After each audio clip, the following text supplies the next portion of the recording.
Chapter 396. Grandfather, Dad, Mom, Sister. Su Yusin took off his coat and went forward to greet them.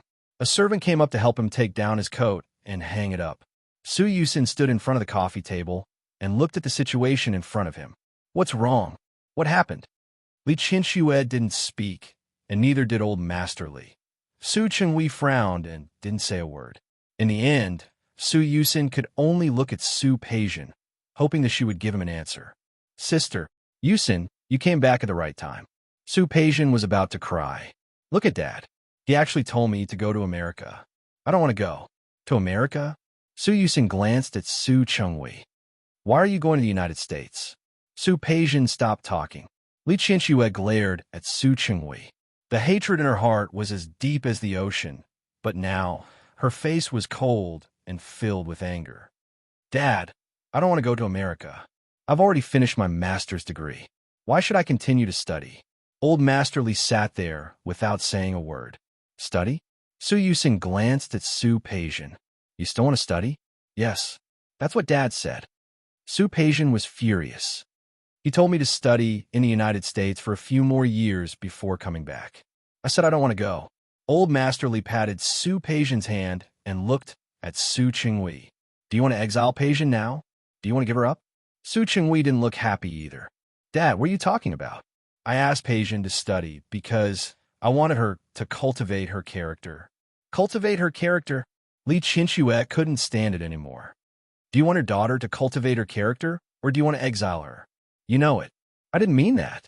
Even if Su Chenghui had that intention, he wouldn't say it out loud. I'm sending her away now for her own good. Or should we wait for Hua Jinyao to deal with her? What right does Hua Jinyao have to punish her? Su Chenghui, you don't have to sound so noble. Your sweetheart is back, and you can't wait to give her your whole heart. What's a daughter worth? Li Qinxue gritted her teeth. Her heart was filled with hatred. Su Chenghui didn't treat her well, but he had given her the cold shoulder for so many years. It was her own choice. But now, he couldn't even tolerate her daughter? She used to think that he treated Su Peijian well and thought that he still had a heart for this family. So it was because that woman did not return. Now that that woman was back, he only cared about Xiang Kaiping. How could he care about any of them? She caused Kai. Su Chenghui paused. She caused a car accident. Do you think Hua Jinyao will let it go? Was she the one who caused it? That's what Luo Fu and Madame Song did. What does it have to do with her? If that Madame Luo and Madame Song hadn't wanted to help her vent her anger, if not for her instigation, Madame Luo and Madame Song wouldn't have done so. Why would they want to make things difficult for someone who has nothing to do with them? Li Qinxue stood up abruptly. What? Was she that precious? Couldn't he vent his anger on her? She slapped my daughter in the face. As a father, you don't know how to stand up for your daughter. Instead, you're bullying your daughter and thinking of sending her away? What kind of logic is that? Even if Su Peijian's words and actions were inappropriate, there were hints. But Madame Luo and Madame Song went there on their own. What did it have to do with Su Peijian? Su Chenghui didn't want to argue with Li Qinxue about this. I only know that she's an adult. She has to pay for her actions. Pay? What price? Was she the one who hit the person? Was she the one who did it? She didn't kill Boren. Boren died because of her. Why isn't she responsible? Su Chenghui used to like to see Li Qinxue pretend to be Su Peijian, but today he felt that he couldn't say anything. Su Chenghui, don't talk nonsense. It's obvious that you don't like us because that woman has come back. You don't need to say anything else. I won't allow you to send Peijian away. Li Qinxue, be reasonable. Su Chenghui, who's being unreasonable? Enough. Old Master Li's head hurt after listening to them for a long time. He knocked the cane in his hand hard. Li Qinxue and Su Chenghui stopped talking. Old Master Li looked at Li Qinxue first. His eyes were filled with disapproval and blame. Qinxue, you're not a little girl anymore. You're not a little girl anymore. You should control your temper. Don't you know what you can say and what you can't say? Dad, Li Qinxue felt wronged, but she couldn't say a word. And you, Chenghui. Old Master Li looked at Su Chenghui. Chenghui, it's been so many years. I don't think the Li family has done anything wrong to you. Dad, I didn't mean that. Even if Su Changhui dared to talk back to Li Qianxue, he still respected Old Master Li very much. After all, for so many years, Old Master Li had been leading him in the business world, hand in hand. He was also the one who taught him many things. He could not love Li Qianxue, but he did respect Old Master Li from the bottom of his heart. I know that I forced you to marry Qianxue back then, and you have resentment in your heart. But Changhui, it's been more than 20 years, and Yusin is about to be 18. No matter how much resentment you have in your heart, seeing that Qianxue gave birth to 2 children for you and has been working for you for so many years without any complaints, your resentment should be gone, right? Su Changhui didn't speak. He couldn't respond to this. Some hatred and resentment couldn't be eliminated in a short period of time. Old Master Li sighed. I'm old. I can't interfere in your affairs anymore. You said that you're afraid that Hui Jinyao will settle the score with Peijian. I'm willing to go and talk to him. As for Peijian, looking at Su Peijian, Old Master Li said helplessly, there's no need for her to study. But it's fine for her to go to a short-term advanced course. Grandpa, Su Peijian bit her lip. She was actually quite dissatisfied with this arrangement. It's decided. You can all go. Old Master Li waved his hand. I said that I'm old, and I just want to see a happy family. I can't bear to see Peijian leave for a few years. It's fine to go there for a few months. When he met Su Peijian's dissatisfied gaze, his voice became harsher. There is indeed something wrong with your personality. Too arrogant, too willful. It's good that your father wants you to go away for a while. Since Old Master Li had spoken, this matter could only be decided this way. No matter how dissatisfied Su Peijian was, she could only agree to this decision. However, she still couldn't accept it. She stood up and stomped upstairs. Chapter 397. After listening for a long time, Su Yusin finally got some idea of what was going on. Of course, he knew that his father had a sweetheart, but he didn't expect that sweetheart to come back. Old Master Li was tired at this point and didn't want to stay any longer. He stood up. Chenghui, a person's time in this life is actually very limited. I really hope that you know what you want and what's most important. Su Chenghui was silent. Of course, he knew that the most important thing in his life was revenge. Other than revenge, nothing else was important. Yes, that's right. He didn't regret it. Not at all. Li Qianxue looked in the direction of her daughter's departure and watched as Old Master Li returned to his room. She finally looked at Su Changhui. Her eyes were a little cold. She didn't care that her father was still here. Her voice was full of exhaustion. Su Changhui, if you feel that your resentment hasn't dissipated, you still want to vent your anger, then come at me. Peijian and Yusin are also your children. If you feel that you want to be with a woman now, you can mention divorce. Not only will I agree, but I can also guarantee that everything you have obtained with your ability will still be yours. But I don't want what happened today to happen again. You know, I'm protective. I can tolerate anything else. But I won't watch you bully my children. After saying this, Li Qianxue didn't look at Su Chenghui. She got up and went upstairs to comfort Su Peijian. Dad? Su Chenghui didn't speak. He sat there without moving. After so many years, he realized that it was the first time he heard the word divorce from Li Qianxue's mouth. In the past, no matter what he said or did, Li Qianxue never said these 2 words. So as long as Xiang Kaiping came back, she was willing to divorce. Then what about the past 20 years? Dad? Su Yusin called again. Su Chenghui raised his head as if he had just noticed Su Yusin. You're back. Yes. He didn't say that he had come back long ago. Su Yusin thought about it, and still wanted to ask more clearly. Dad, what happened to sister? What did she do? Don't you love her the most? Su Chenghui didn't speak and looked at Su Yusin. Only then did he realize that his son seemed to have grown a little taller in just half a month. This was his son, the son he had with Li Qianxue. Just like Su Qingsang, this child didn't receive all the love and care that Su Peijian did.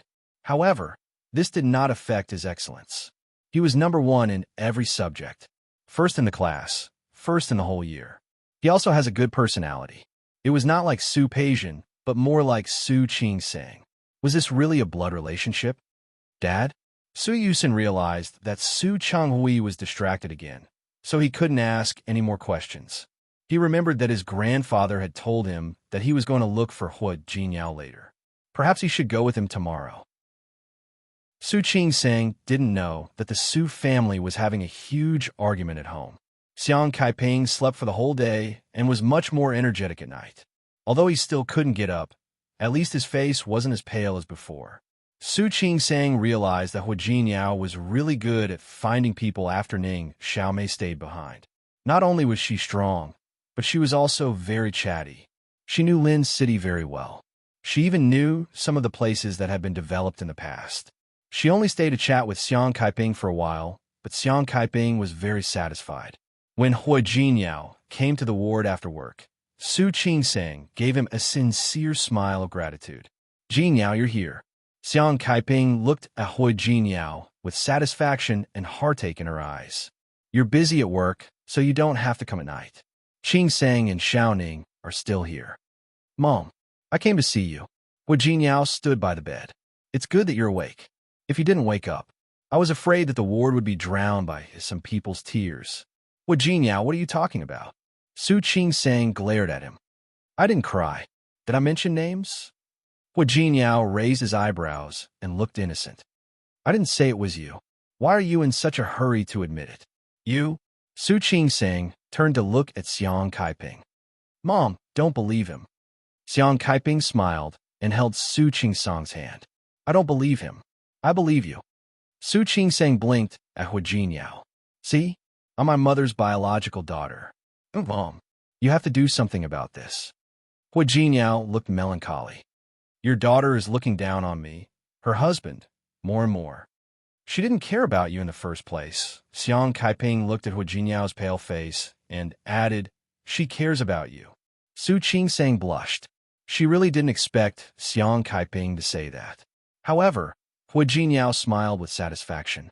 He looked at Su Qing-sang with doting eyes. The current situation made Xiang Kaiping want to live more and more. She wanted her body to recover as soon as possible so that she could move freely and take care of her daughter and grandchild. The atmosphere in the ward suddenly became livelier and happier because of Hua Jinyao's arrival. Hua Jinyao also breathed a sigh of relief. It was good that Xiang Kaiping was awake. After chatting with Xiang Kaiping for a while, Hua Jinyao left Xiaoning to take care of her and took Su Qing-sang home to put away their luggage and clothes. Xiang Kaiping asked her to go home and rest. You stay up like this every night. Even if your body can take it, my heart will ache. You should go home and rest. Come back tomorrow morning. Su Qing-sang couldn't argue with the two of them, so she went home. She woke up early the next morning, found a light porridge on the internet, and sent it to the hospital. Hua Jinyao sent Su Qing-sang to the hospital first and then went to the company.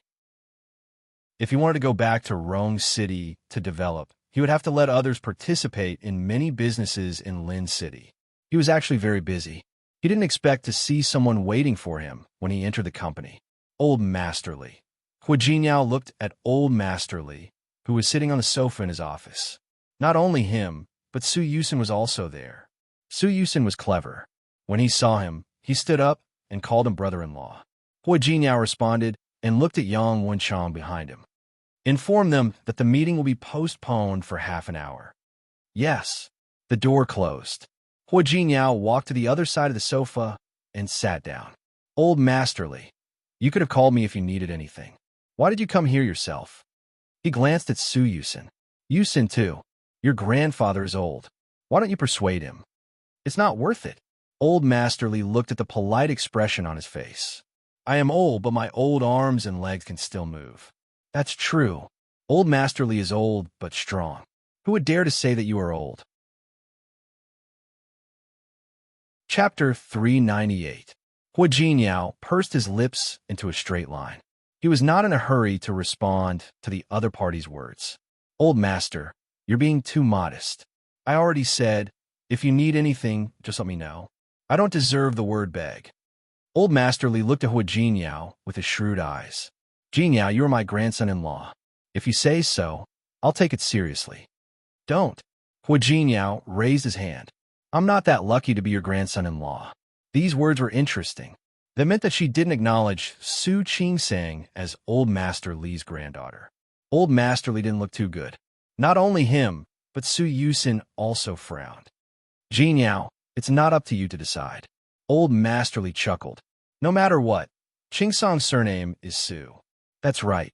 Her surname is Su, not Li. Jinyao's expression was calm, but it was enough to make people angry. Old Masterly didn't know what to say. Yes, her surname was Su. Of course, he's a member of the Su family. And then? Jinyao looked up, his deep eyes sharp. The sharp side of him that he had never shown in front of Su Qingsang was now showing to outsiders. What do you want to say? Just say it. You already said that we are a family, so don't stand on ceremony. Old Masterly did not relax because of Hua Jinyao's words. He could tell that Hua Jinyao was not easy to deal with. It's nothing, just a small matter. Old Masterly thought of Su Peijian and felt a little upset. Su Peijian wasn't a bad child, but she was too arrogant. She could only blame herself for spoiling her too much. As a result, Su Peijian had developed such a condescending personality. He was responsible. However, he didn't want Su Peijian to be severely punished. Jinyao, we all know about Chingsong's mother's car accident a few days ago. What Jinyao didn't speak. He had guessed Old Master Li's intention when he came today. Speaking of which, it is indeed our fault for not teaching our daughter well. We are also responsible. Old Master Li reflected on his actions and blamed himself. Seeing that Hua Jinyao remained unmoved, he sighed in his heart. No wonder Tianyu had been developing better and better these years. How many young people could be like Hua Jinyao? Jinyao, no matter what, we're all family. Since Chingsong's mother is fine, why don't we just forget about it? Forget it. Hua Jinyao seemed to have heard a joke. He tilted his head and looked at Old Master Li playfully. Old Master, I've always respected you, but there are some things I'm afraid I can't agree to. Jinyao, Chenghui has already taught Peijian a lesson about this. He also said that he would send Peijian to the United States so that she could calm down abroad. To the United States? Hua Jinyao smiled. That a vacation, right? I don't think sending her away is a punishment. Jinyao, Old Master Li couldn't take it anymore. Peijian's father wants her to study abroad for a period of time. Do you still think it's a vacation? Then she's avoiding responsibility. Hua Jinyao nodded as if he suddenly understood. Yes, it turns out that in this day and age, people who do something wrong are punished as long as they are sent abroad. I really learned something new. These words were really too unpleasant to hear. Old Master Li couldn't bear it anymore. Then what do you want? Speaking of this, Peijian is responsible for this, but she didn't do anything. She didn't want this to happen. She didn't do anything? Then I want to ask, why is instigating murder punishable? Hua Jinyao, you're not helping to solve the problem at all, because you don't have the attitude to solve the problem. Hua Jinyao's expression turned cold. He stared at Old Master Li. She should be punished for doing something wrong. What makes you think that Su Peijian can stay out of this? Brother-in-law, my sister didn't shut up. Hua Jinyao glared at him. Su Yusin, don't forget that Su Qingsang is also your sister. Su Yusin didn't say anything. He lowered his head and looked at his toes. He looked a little depressed. I know, but my sister, Su Peijian, really knows that she was wrong. She knows that she was wrong? Go to prison and admit your mistake. Hua Jinyao, don't go too far. Old Master Li couldn't bear to listen anymore. This was an accident. Peijian didn't do this. She also blames herself for this result and regrets it. Can't you? I can't. Hua Jinyao's expression was firm and his eyes were cold.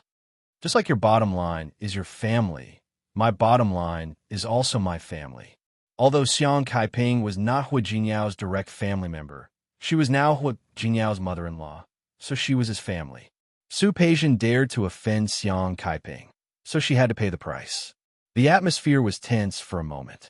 Old Master Li took a few deep breaths to calm himself down. It was really difficult to stay calm like this. Hua Jinyao, then what do you want? Hua Jinyao didn't speak.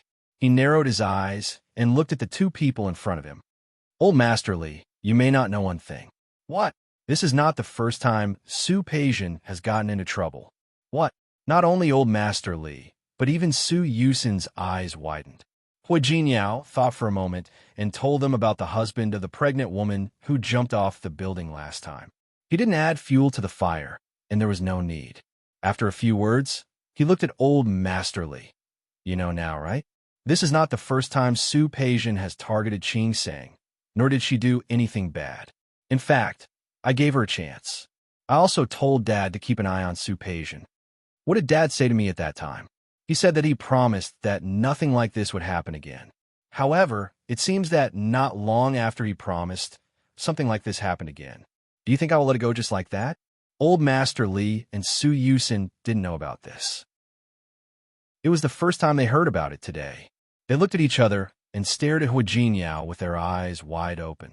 They almost couldn't believe that Su Peijian was like this. This may be a misunderstanding. Misunderstanding? Hu Jinyao nodded. I'm sorry. I still have evidence that she instigated Lu Xiangyu's husband to hit Qing Sang last time. Hu Jinyao never fought a battle he was not confident of winning. Since he had made up his mind, he naturally had to make a fatal move. Old Master Li was speechless. He really didn't expect Su Peijian to make a mistake for the second time. After all, he had watched Su Peijian grow up. Chapter 399. Brother-in-law, what do you want now? Compared with old Master Li's shock, Su Yusin was much calmer. Do you want my sister to apologize to Sister Qing Sang's mother? Su Peijian wouldn't be able to take it if Su Peijian lost face like this. Hu Jinyao looked at Su Yusin with admiration. Su Yusin was so calm at such a young age. He would be a great man in the future. It was a pity that such a good boy was Su Peijian's younger brother. What a waste. Su Peijian already apologized last time, but it didn't work. So I don't need her to apologize. Hu Jinyao looked at old Master Li and Su Yusin's faces and added, I want her to go to jail. Hu Jinyao. Old Master Li's voice was trembling. She will turn herself in and say that she encouraged Lu Xiangyu's husband to hurt Qing Sang. I've asked. This kind of crime won't last long. She'll be out in about 3 months. Hu Jinyao. Old Master Li's face turned green. Li Yongfeng's granddaughter was going to jail? Brother-in-law? Su Yusin also felt that the punishment was too much. Hu Jinyao said in a tone that was not negotiable, 3 months is my bottom line. As long as Su Peijian turns herself in, I promise that I won't do anything but lock her up for 3 months. He didn't finish his words, but the meaning was clear. If Su Peijian didn't turn herself in and stay in jail for 3 months, then Hu Jinyao would do it himself. Old Master Li and Su Yusin didn't expect Hu Jinyao to be so cruel. They looked at each other and wanted to say something, but they knew it was useless to say anything at this time. Hu Jinyao didn't stand on ceremony. After saying what he wanted, he picked up the documents and went to the meeting. Before he left, he didn't forget to annoy them. Old Master Li, what about me? My patience is limited. So Su Peijian had better turn herself in as soon as possible. Otherwise, I can't guarantee how long she will be locked up if I come forward to sue her. Old Master Li's face turned from green to white, and then from white to green. He looked lethargic with an emaciated face. Su Yusin looked at Hu Jinyao's closed office door, thought for a moment, and helped Old Master Li up. Shall we go? Leave? Old Master Li didn't expect to be so embarrassed. How? Are you going to let your sister go to jail? But it's useless even if you beg him now. Although Su Yusin hadn't interacted much with Hu Jinyao, he could tell that Hu Jinyao wasn't someone who would easily change his mind. Are you going to watch your sister go to jail? If that really happened, the Li family and the Su family would become the laughingstock of Lin City. Su Yusin glanced at Old Master Li. Grandpa, why are you so obsessed? As you can see by now, it's useless to go to Hu Jinyao. Meeting Old Master Li's puzzled gaze, Su Yusin added, if you really don't want Sister to go to jail, I'm afraid you'll have to look for Sister Qing Sang. Old Master Li was stunned for a moment. He looked at Su Yusin and suddenly understood. Su Qing Sang brought the porridge to Xiang Kaiping. In fact, she couldn't drink much at the moment. After drinking half a bowl, he said he couldn't drink anymore. Xiao Ning cleverly cleaned up the bowl, and Su Qing Sang chatted with Xiang Kaiping. Xiang Kaiping had recovered quite well that day. Seeing that Su Qing Sang had been with her the whole time and had been busy, she felt really bad. Why did she feel that she hadn't helped her daughter much since she adopted her? Instead, It was her daughter who had been worrying about her. Ching sang, talk to the leaders of your institute. You can go to work tomorrow. Mom, don't you like me to accompany you? I like it, but Xiang Saiping's face was pale. But it's too much of a waste of your time. It's okay, Mom. I've already told the leader. I'll accompany you for the next few days. We'll talk about going to work in a few days. Although the critical period had passed, Xiang Kaiping was still very weak. Su Qing-sang wanted to stay with her for a few more days. Okay then. Su Qing-sang wanted to say something else, but her phone suddenly rang. Su Qing-sang didn't expect the person to be Su Yusin. Not only Su Yusin, but Old Masterly was also there. When she saw Su Yusin in the corridor outside the hospital, she couldn't hide the surprise on her face. Yusin? She saw Su Yusin first, then Old Masterly. Old Masterly. Old Masterly looked at Su Qing-sang. No matter how biased he was, he had to admit that Su Qing-sang was much more sensible than Su Peijian.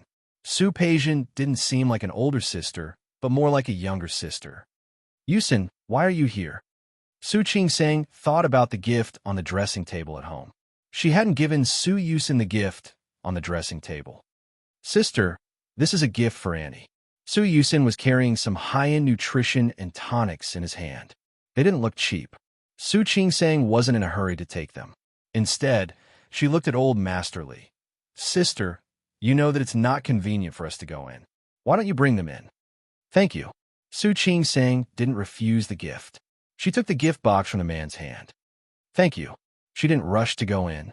Instead, she looked at Su Yusin and said, You still have something to talk to me about, right? Although she didn't know what it was, she could more or less guess. Yes, but you should bring the things in first. We'll talk when you come out later. Su Yusin didn't think too much about it. He just wanted to give a generous gift. He didn't expect to buy so much. Su Qing-sang glanced at him and didn't ask any more questions. She carried the things into the door. She told Xiaoning to take good care of Xiang Kaiping before coming out again. What's the matter? Say it. Sister. Su Yusin looked around. This was really not a good place to chat. Let's find a place. Su Qing-sang nodded and took Su Yusin to the lawn outside the hospital. There were 2 benches there. Old Masterly, please sit. Su Qing-sang was still respectful to Old Masterly. Old Masterly felt a little embarrassed. He had just begged Hua Jinyao today, and now he came to beg Su Qing-sang. He didn't know if Su Qing-sang would agree, or she would be on Hua Jinyao's side. Sister, I'll tell you the truth. Su Yusin told her about their visit to Hua Jinyao today. He skipped the part about Lu Xianyu's husband, thinking that Su Qing-sang knew about it. He directly said that Hua Jinyao wanted to put Su Peijian in jail. Su Qing-sang's eyes widened. Old Master Li and Su Yusin saw her shocked expression. Both of them knew that Su Qing-sang didn't know about it all. It was good that she didn't know. Old Master Li breathed a sigh of relief. He glanced at Su Yusin. Chapter 400. The lawn of the hospital was very quiet. Su Yusin's voice was very soft, but it was very clear. Sister, we all know that Sister Peijian has gone too far this time. Daddy is going to send her away now. Brother-in-law is going to put her in jail again. Sis, she has already been punished and knows that she was wrong. Can we just let it go? Sister, you're also a member of the Su family. We're bound together for good or bad. If Sister Peijian really goes to jail, the reputation of the Su family will be ruined. We will become the joke of Lin City. Sister, I promise you this is the last time. If Sister Peijian does anything to hurt you or Annie again, I won't forgive her no matter what you say. Sister, let's just forget about this, okay? Su Qing-sang listened to Su Yusin's words, and the shock in her eyes slowly faded.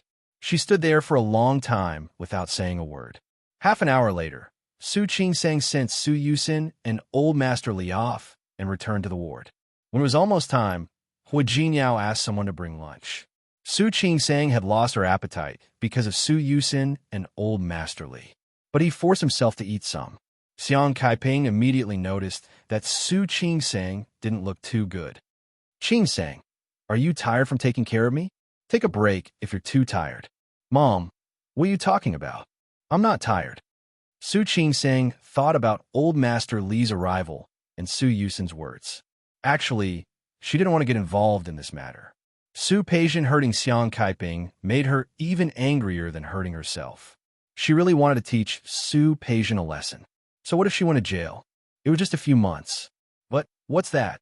Is it because you don't come to work and the leader is unhappy? Mom. Su Qingsang thought for a moment and decided to tell Xiang Kaiping the truth.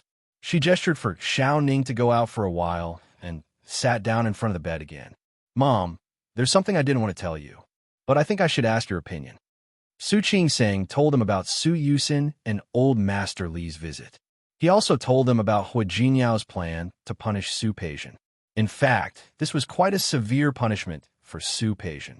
She was such a prideful person, and she was also a proud daughter of heaven. How could she bear to be locked up for a few months like this? Although Su Qingsang didn't sympathize with her, she felt that this was indeed a punishment. That's how it is. I didn't agree, nor did I agree. I don't think I have a say in this matter.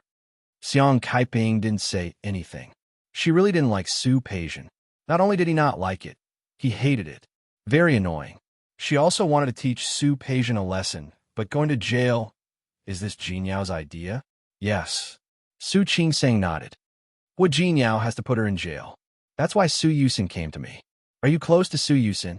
Yes. He's not like Su Peijian. He's a nice guy. Su Qingsang thought for a moment, then added, in fact, Old Master Li is a nice guy too. Although he doesn't value me, he hasn't made things difficult for me over the years. I have done all the necessary etiquette. Xiang Kaiping didn't say anything.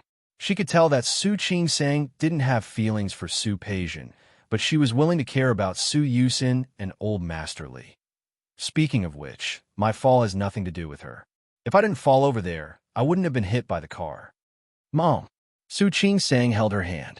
You don't have to worry about me. You just have to worry about yourself.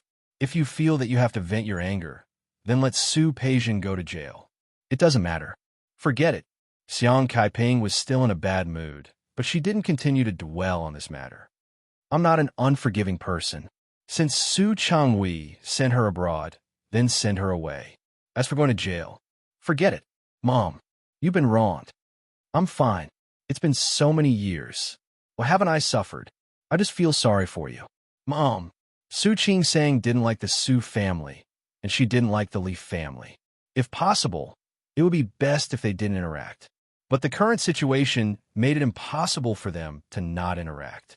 So, she really couldn't talk about such a thing. At night, Su Qingsang left Xiao Ning in the hospital to take care of Xiang Kaiping. She went home with Hu Jinyao and told him about Old Master Li's visit. You're soft-hearted? A little. Su Qingsang nodded. I don't have a deep grudge against Su Peijian.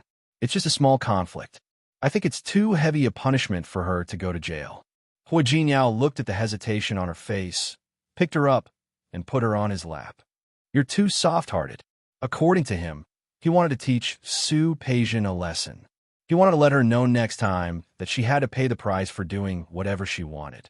However, Su Qingsang was soft-hearted, and so was Xiang Kaiping. Not really. In fact, the Su family has neglected and ignored me for so many years. But in other aspects, they have not treated me badly. At the very least, there aren't many illegitimate daughters in Shaolin City who were raised in this family. At least she grew up safely. At least she received higher education. At least she was still here. Take her home? That might not be for her own good. Hu Jinyao was quite mean. Why don't you say that your father did it to anger Li Qinxue? Su Qingsang glanced at him. Do you have to be so direct? I've always been direct. As Hu Jinyao spoke, she turned around to face him. Just like how I'm direct to you now. The hint in his words was too obvious. Su Qingsang was a little embarrassed. Stop it. I haven't showered yet. That's good. Let's shower together. As Hu Jinyao spoke, he picked her up. He took her in the direction of the bathroom. Su Qingsang didn't want to fall, so she could only put her arms around his neck. Hu Jinyao, huh? Don't worry, I'll wash you very clean. Who told him that? Su Qingsang glared at him. She wanted to say that they should just have a child without protection. But she didn't say that in the end. She should wait a little longer. Wait for her heart to calm down a little more. Wait for her to be more certain. Don't worry.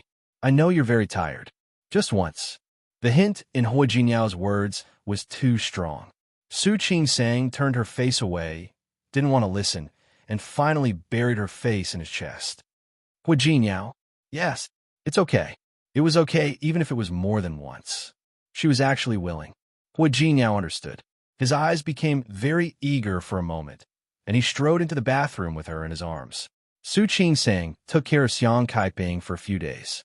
After her body recovered a little and her spirit was much better, she finally returned to the department to work.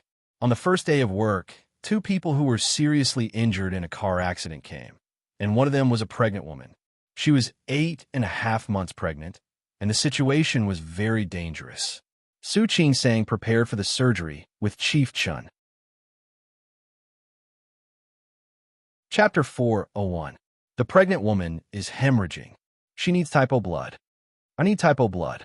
After the doctor finished speaking to his assistant, one of the nurses went to get the O blood. Su Qing-sang couldn't care less about anything else. She couldn't afford to be distracted for even a second on the operating table. Not only did the pregnant woman hurt her stomach, but her chest was also injured. The atmosphere in the operating theater was very tense. The surgeon was performing a thoracotomy for the pregnant woman, while the obstetrician was performing a cesarean section for the pregnant woman. The 2 surgeries were carried out at the same time, but because they had cooperated many times, they were orderly. Su Qing-sang and Director Chun had worked together many times and had a tacit understanding. More than an hour later, the cesarean section was over. Mother and daughter were safe. At the same time, the thoracic surgery was also over. The pregnant woman was pushed to the intensive care unit, and the newborn was sent to the infant observation room. Su Qing-sang was in charge of writing the surgical records. Huang Jia, the nurse, still had some lingering fears. It was really dangerous. When the pregnant woman went into shock just now, I thought we couldn't save her. Isn't that so? Another nurse, Chang Siyu, said, there is so much blood, and the blood transfusion cost 1,000 cc. It's really a miracle that he could be saved. Yes, such a large amount of blood loss. Su Qing-sang glanced at them. Gossiping?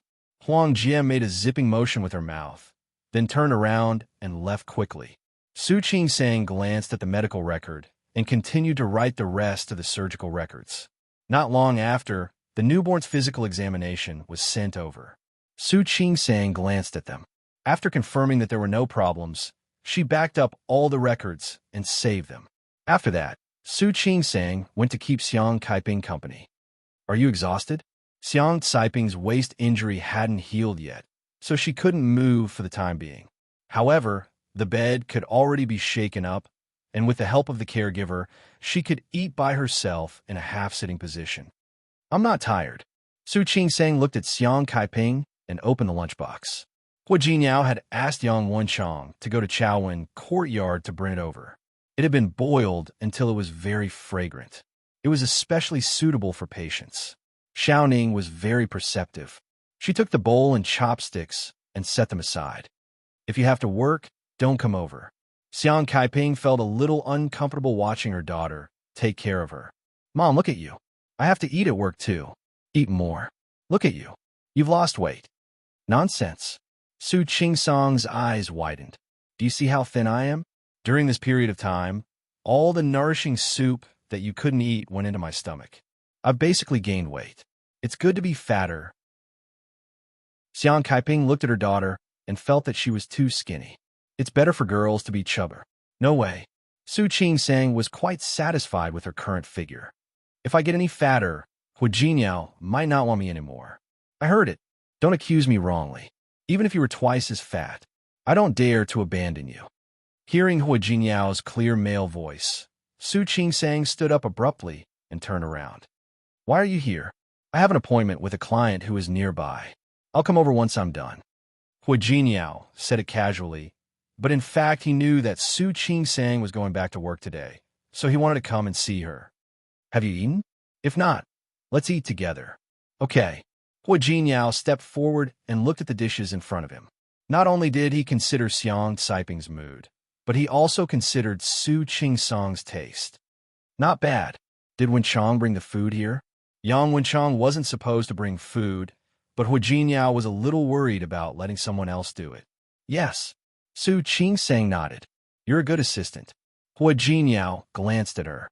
If you know how much his annual salary is, you'll think he's a good assistant. How much?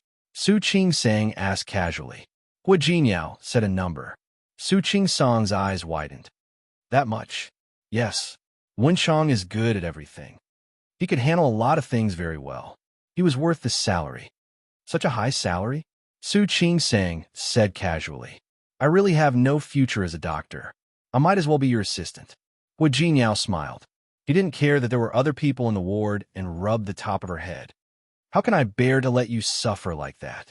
You should just focus on being Mrs. Hua. Mr. and Mrs. Hua have such a good relationship. Xiaoning couldn't help but interrupt. Xiang Kaiping smiled. It's good that they have a good relationship. I'm still waiting to have a grandchild. Su Qingsang felt a little uncomfortable. She glanced at Hu Jinyao, afraid that he would give her away. Definitely. Hu Jinyao put his arm around Su Qingsang's shoulder as if nothing had happened. It will happen sooner or later. Mom, don't worry. Qingsang and I will definitely have 2 children in our lifetime. When we have a pair of twins, you'll be too busy every day. That's good. I'll take it seriously. Xiang Kaiping was amused. If you don't have twins, you'll have to compensate me. What are you talking about?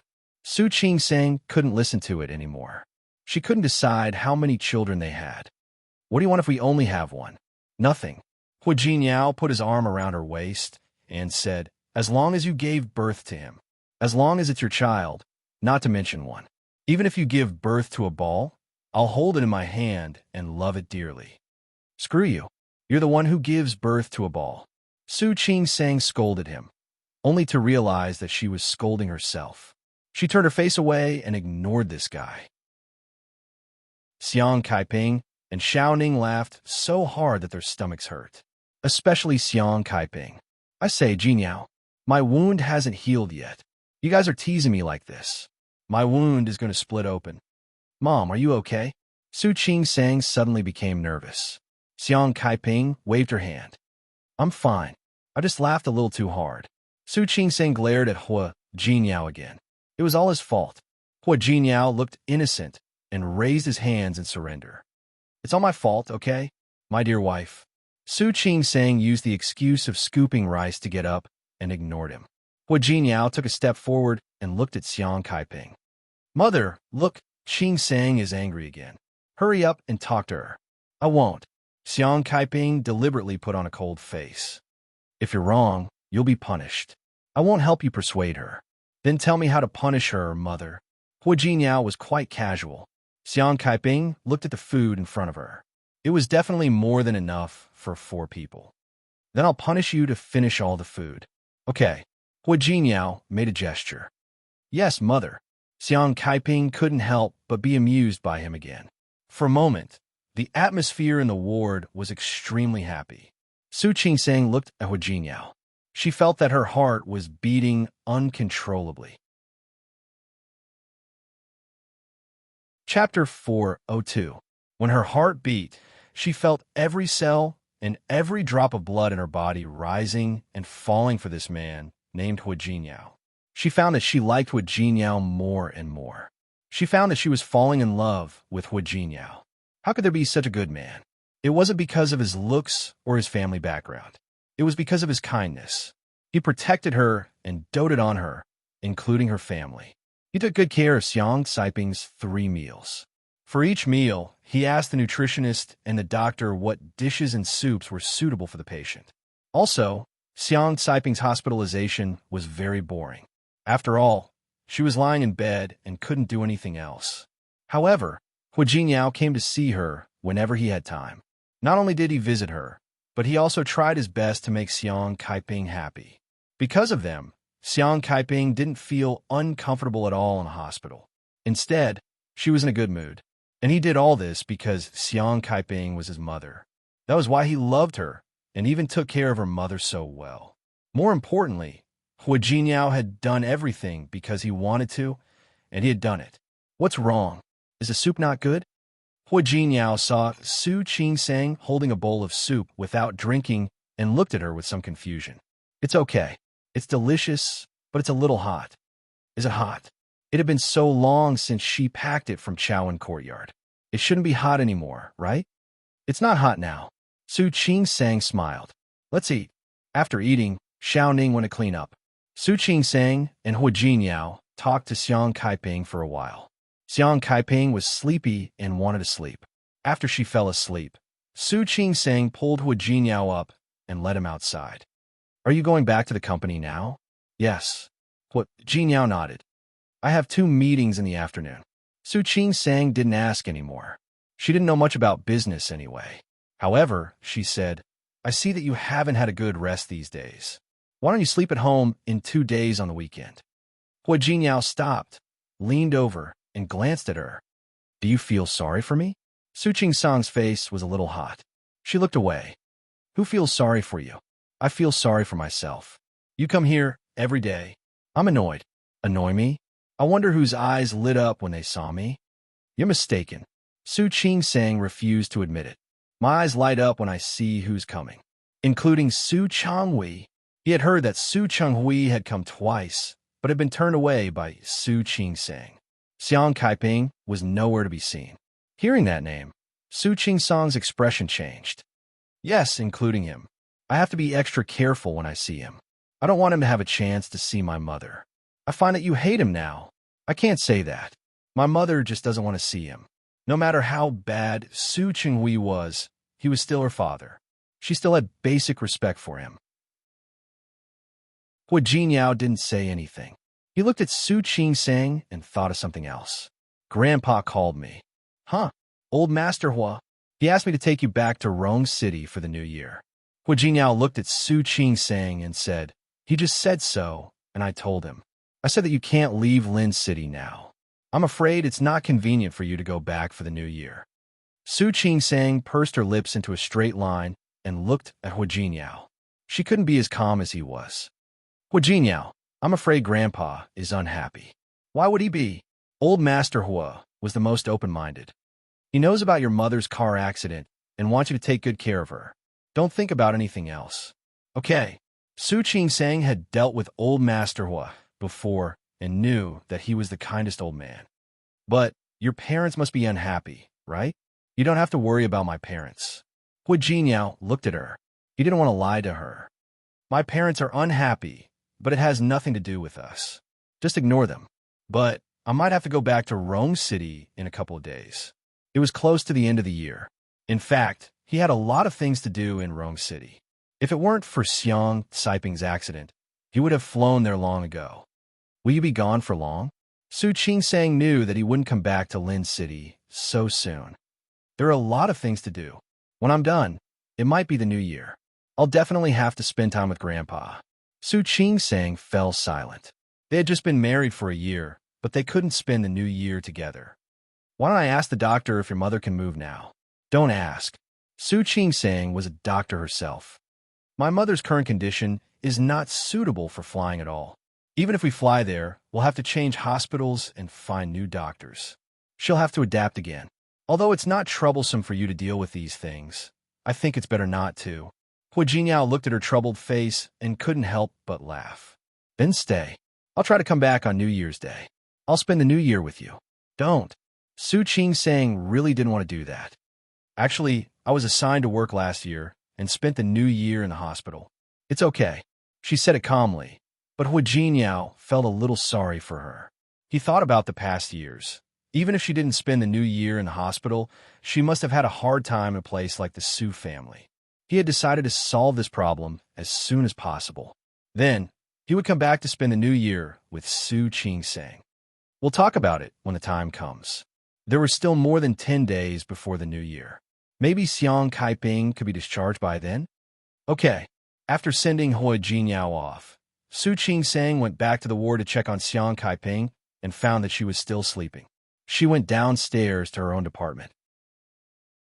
She didn't expect to see a few people gathered in the corridor outside the maternity ward as soon as she went downstairs.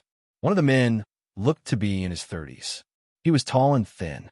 At that moment, he was holding Huang Jie's hand and wouldn't let go. What are you doing? Su Qing quickly stepped forward and stood in front of Huang Jie. She asked the man to let go of his hand.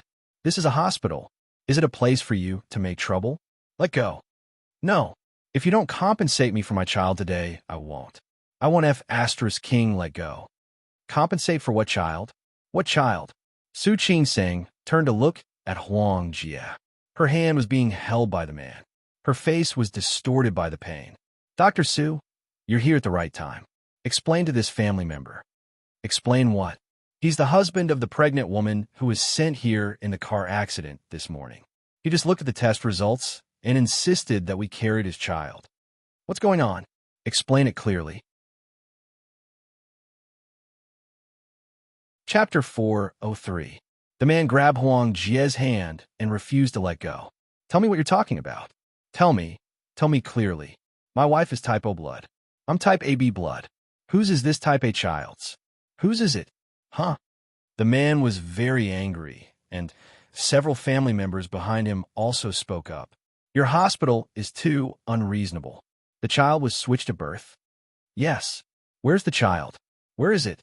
No wonder people say that doctors nowadays are becoming more and more immoral. It's really immoral. Isn't it immoral? They don't even know who this child belongs to. Why does he have to stay in the observation room? Is there something wrong with it? I think this hospital deliberately threw this kind of problematic child to us and then gave our healthy child to someone else. But that's it.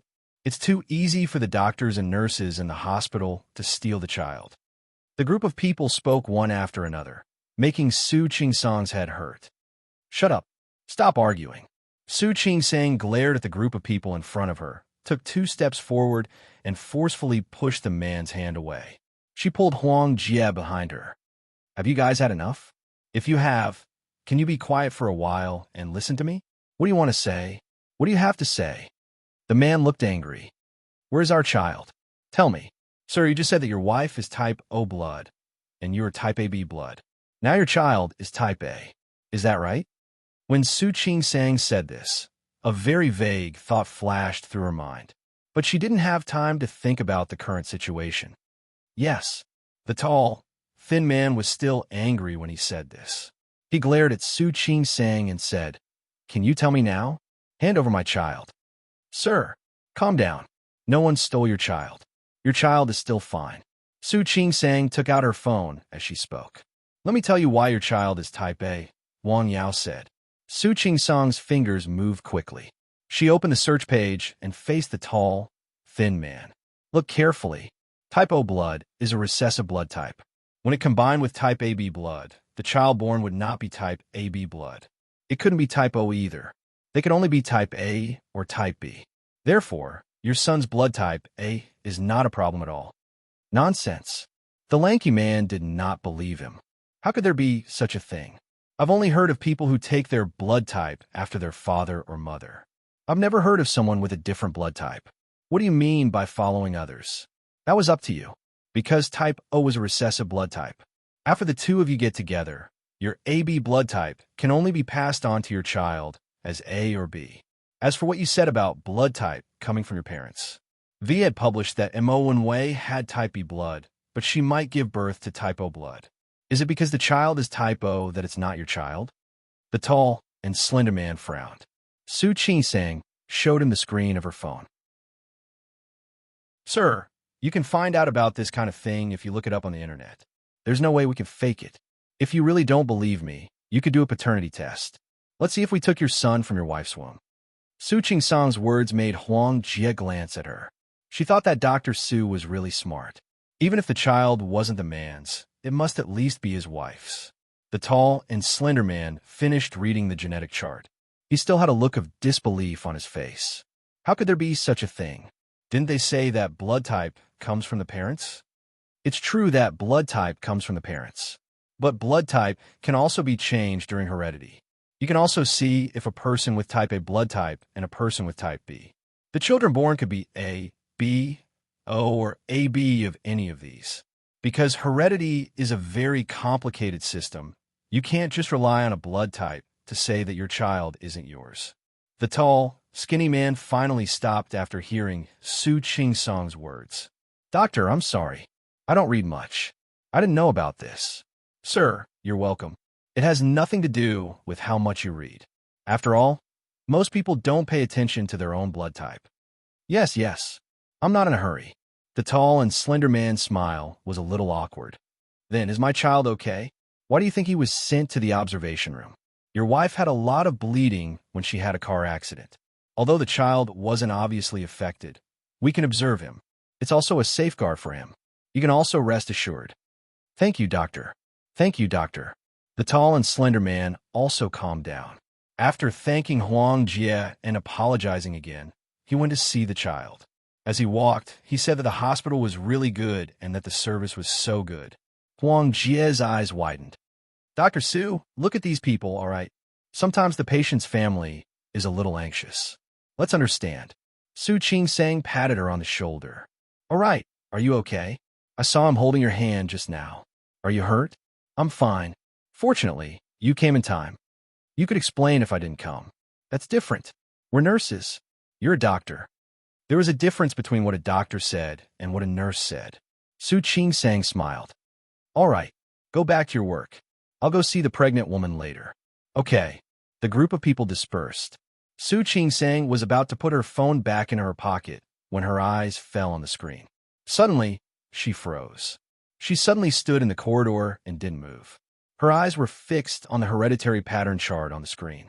She felt as if her heart was being squeezed by a hand. When type O and AB people combined, they would give birth to type A or B blood. But it could never be type AB blood. For example, a person with type AB blood could not give birth to a child with type O blood. A person with type O blood could not give birth to a child with type AB blood. Xiang Kaiping was type O blood, and she was type AB blood. What did this mean? She was not Xiang Caiping's daughter at all. Su Qing-sang stood there without moving. Her eyes were fixed on the phone screen, as if she was staring at it to find an answer. There were people passing by. Some people even called her name and greeted her, but Su Qing-sang didn't hear them. She just stared at the words type O blood.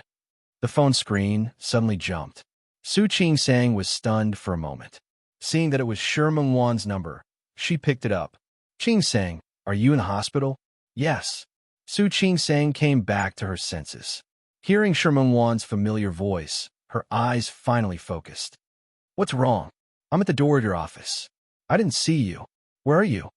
The moment Su Qing-sang looked up, she saw Shi Mengwan at the other end of the corridor. Chapter 404. She was out of breath. She unbuttoned 2 buttons and patted Su Qing-sang on the shoulder. You're not a good friend. What's wrong? Su Qing-sang blinked.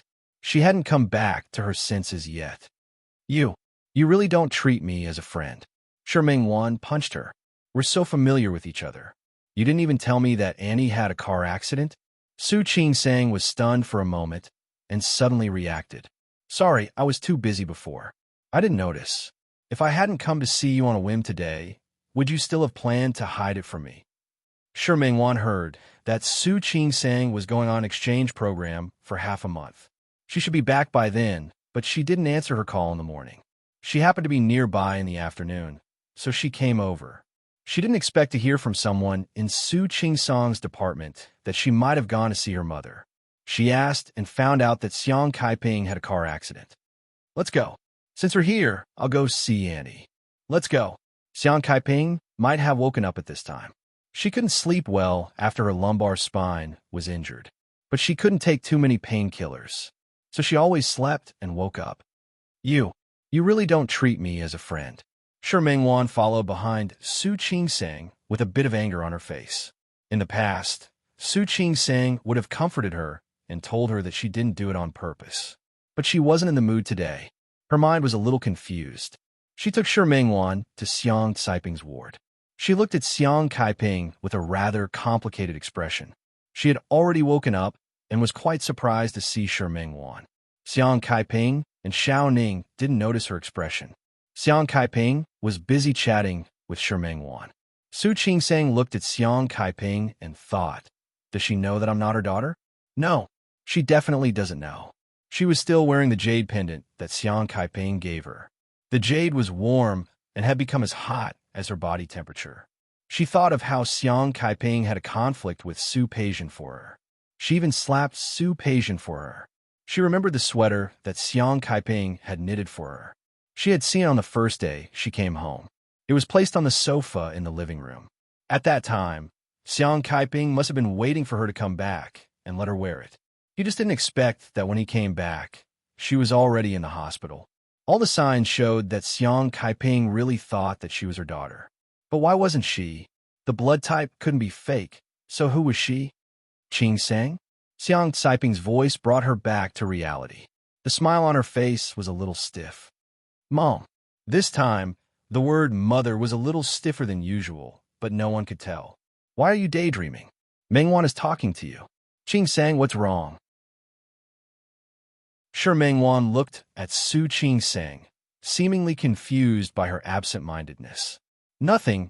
I just remembered that I have an operation in the afternoon. I'm asking you. Fortunately, Sure Mengwan wasn't angry. Annie, how long are you going to stay here? How long will it take to recover? Did the doctor say anything? Stay in the hospital for at least a month. Let's see how he recovers in a month. You don't have to stay in the hospital. You can just come to the hospital for rehabilitation. So long? Sure Mengwan's eyes widened. Doesn't that mean I'll be in the hospital during the new year? That can't be helped. It's a little serious. Who would want to spend the new year in the hospital if they could? Auntie, I'll come and keep you company then. No need. Xiang Kaiping hurriedly stopped her. It's not auspicious to come to the hospital during the new year. It's the same to come after the new year. I'm fine. Auntie, you don't have to be so polite with me. Qing Sang's mother is my mother. Don't worry. I'll definitely come and keep you company. Xiang Kaiping was very embarrassed. However, she didn't continue being polite. With Shi Mingwan around, Xiang Kaiping waved Su Qing Sang to hurry to work. Su Qing Sang looked at Xiang Kaiping with a complicated expression. Finally, she nodded, said goodbye to Shi Mingwan, and left. Su Qing Sang really didn't lie. There were 2 minor operations in the afternoon, and they wouldn't take long.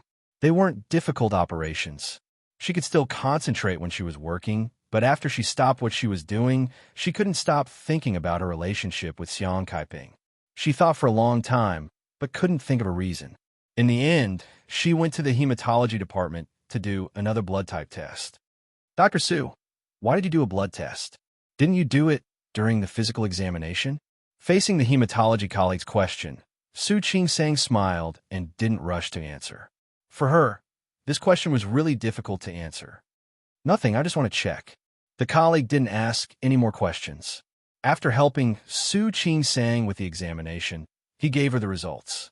It didn't take long to check her blood type, and the results would be known in a few minutes. The blood type was clearly written on it. Her blood type was AB.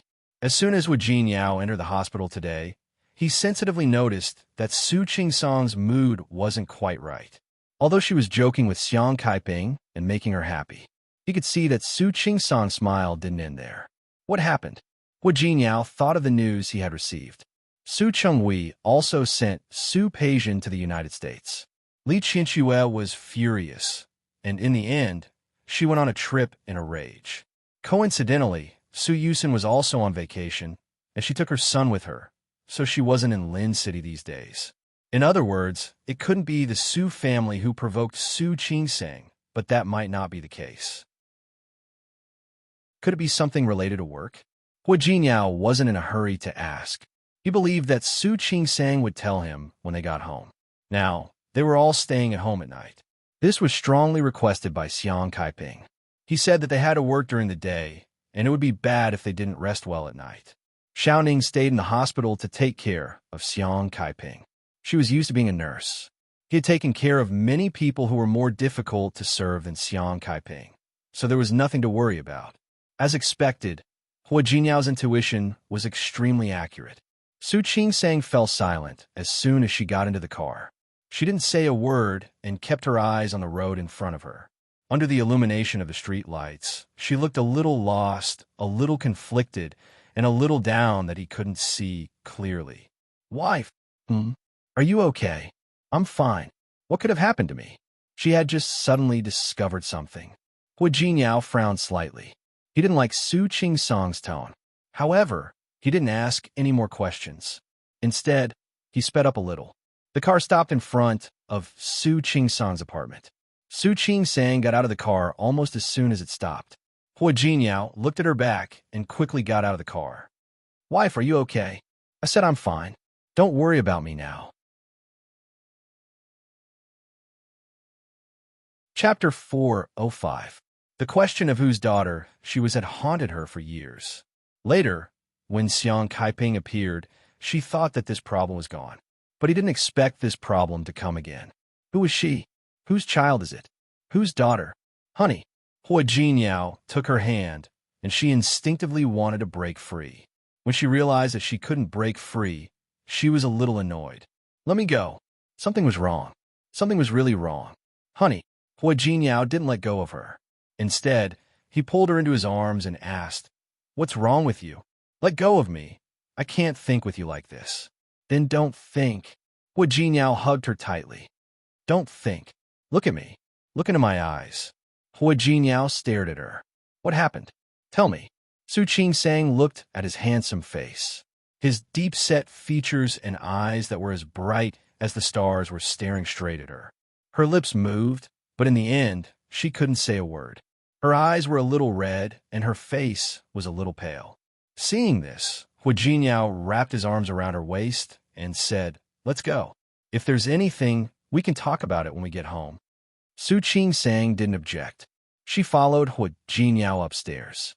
She entered the house, turned on the lights, closed the door, and sat down on the sofa. He casually picked up a pillow beside him and hugged it in his arms. Hua Jinyao glanced at her, went to the kitchen, poured her a glass of warm water, and put it in her hand. "Drink some water." The warm water flowed down his throat, dispersing some of the coldness from outside.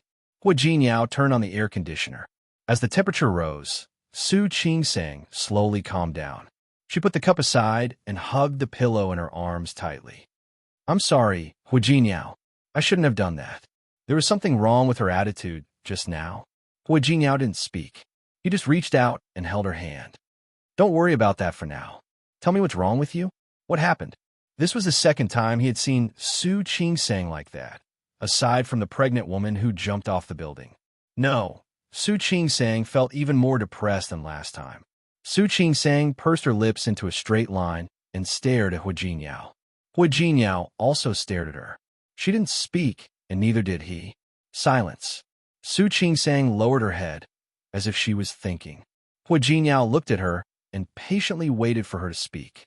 The temperature of the air conditioner was a little high. Su Qing-sang felt a little hot. She took off her coat, but didn't let go of the pillow in her arms. She tilted her head and looked at an unknown point. "Hua Jinyao, have Meng Meng. Meng, Mendelian inheritance." Su Qing-sang's expression was calm as she finished the sentence word by word. Su Meng, Su Su, Meng Su Meng Meng. In layman's terms, it also includes blood type matching. For example, the combination of different blood types will produce a child with different blood types. Meng, Meng, Su He Meng Ti. It is Xiang. He did not know much about medicine. What's wrong with Mendelian inheritance? Did it have anything to do with her low mood today? According to the laws of Mendelian inheritance, people with type O blood, no matter which blood type they mate with, will not be able to have a child with type AB blood. Hua Jinyao couldn't figure it out. Su Qing-sang finally retracted her gaze and looked at his face. "My mother is type O. Do you know what my blood type is?" "What?" Hua Jinyao guessed what Su Qing-sang was going to say. "I am type AB," Su Qing-sang said calmly. "Do you understand?" "I am type AB." Hua Jinyao thought about it carefully. After thinking about Su Qing-sang's words, he looked at her with uncertainty and said, "Maybe your father is type AB?" "Hua Jinyao, you didn't hear me clearly. No matter which blood type O was combined with, they would not be able to produce a child with type AB blood. Type O is a recessive hereditary blood type. Even if Su Qing-sang is type O and AB, they can only give birth to type A or B." Meeting Hua Jinyao's gaze, Su Qing-sang didn't mind clarifying. "In other words, even if my father is type AB, if I'm a child of my father or my mother, my blood type is either A or B. But I can't be type AB." Hua Jinyao understood. He looked at Su Qing-sang with a complicated expression. You mean I'm not Xiang Caiping's daughter? Su Qing-sang said calmly. My mom couldn't give birth to me. Hua Jinyao looked at her in silence. Su Qing-sang didn't say anything. She didn't tell Xiang Caiping about it. Xiang Caiping hadn't recovered yet, so she couldn't tell her. She didn't want to upset her. Moreover, Xiang Caiping really treated her as her daughter. If she knew that she wasn't her daughter, she wouldn't be able to bear it. She didn't dare to think about it. More than 2 months were enough for her to develop a relationship with Xiang Caiping. She didn't want Xiang Caiping to be sad. But if she didn't tell Xiang Caiping, who else could she tell? If she wasn't Xiang Caiping's daughter, then whose daughter was she? Could she be Su Chenghui's daughter, too? If I'm not Xiang Caiping's daughter, then who am I? Whose daughter am I? Who is she? Was she Su Chenghui's daughter? If not, why did she grow up in the Su family? If so, who was her biological mother? Did Su Chenghui have a relationship with other women? Gave birth to her? So he brought her back to the Su family to raise her? Was that so? She remembered that Su Chenghui had never liked her. Was it because Su Chenghui knew? Did he know that she wasn't Xiang Caiping's daughter? Hua Jinyao didn't say anything. The clues that he felt were wrong piled up and finally connected. He had always thought it was strange. Why was Su Chenghui so cold to her child if he couldn't forget Xiang Caiping? Even if it was to protect Su Qing-sang from being bullied by Li Qianxue and her son, it was too unreasonable. What's more, Su Chenghui could be cold to Su Qing-sang in front of the Su family and treat her better in private. But Su Chenghui didn't treat Su Qing-sang well even in private. Now he found a reason. Hearing Su Qing-sang's words, Hua Jinyao thought of another possibility. I think it's really possible. You're really not Su Chenghui's daughter. If I'm not his daughter, then why did he raise me in the Su family? It didn't make sense at all. Didn't I say it last time? He might have done it to anger Li Qianxue. Chapter 406. After all, Xiang Caiping had given birth to a child, and it was a girl. If she wasn't Xiang Caiping's daughter, then what about the child? Hua Jinyao raised his eyebrows and thought of a possibility. Do you think the child is gone? How could it be? Su Qing-sang's eyes widened. She couldn't accept the result. I'm just guessing. According to my investigation and what your mother said, she seemed to have a difficult birth. It took her a long time to give birth to the child. You're also a doctor. Is it possible that the child died when it was born? Your father didn't want your mother to feel bad, so he hid it. Then why did he take me back to the Su family? Isn't it better if the child is gone? I told you. It might be to anger Li Qianxue. The child of the woman he loved died, but Li Qianxue's child was still fine. With Su Chenghui's personality at that time, it was very likely that he would take a child back to anger Li Qianxue. It's possible. Su Qing-sang also admitted that it seemed like something Su Chenghui would do. She finally regained some spirit on her face. So, I might be an orphan? Well, Hua Jinyao didn't know how to answer. Maybe you should ask your father. Su Chenghui's blood type will know. The Su family has his medical report. It was in Su Chenghui's study. But I don't think I'm his child. So many years of cold treatment, so many years of neglect.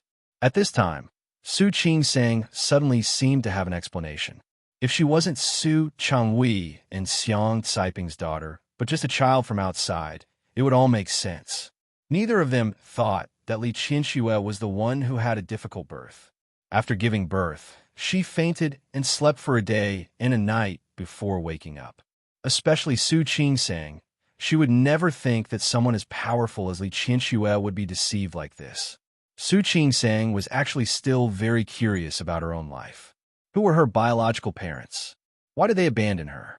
Did Su Chenghui just randomly pick up a child, or did he prepare it in advance? She would have to meet Su Chenghui in person to give her an explanation. Su Qing-sang suddenly took out her phone and dialed Su Chenghui's number. But before she could make the call, she hung up again.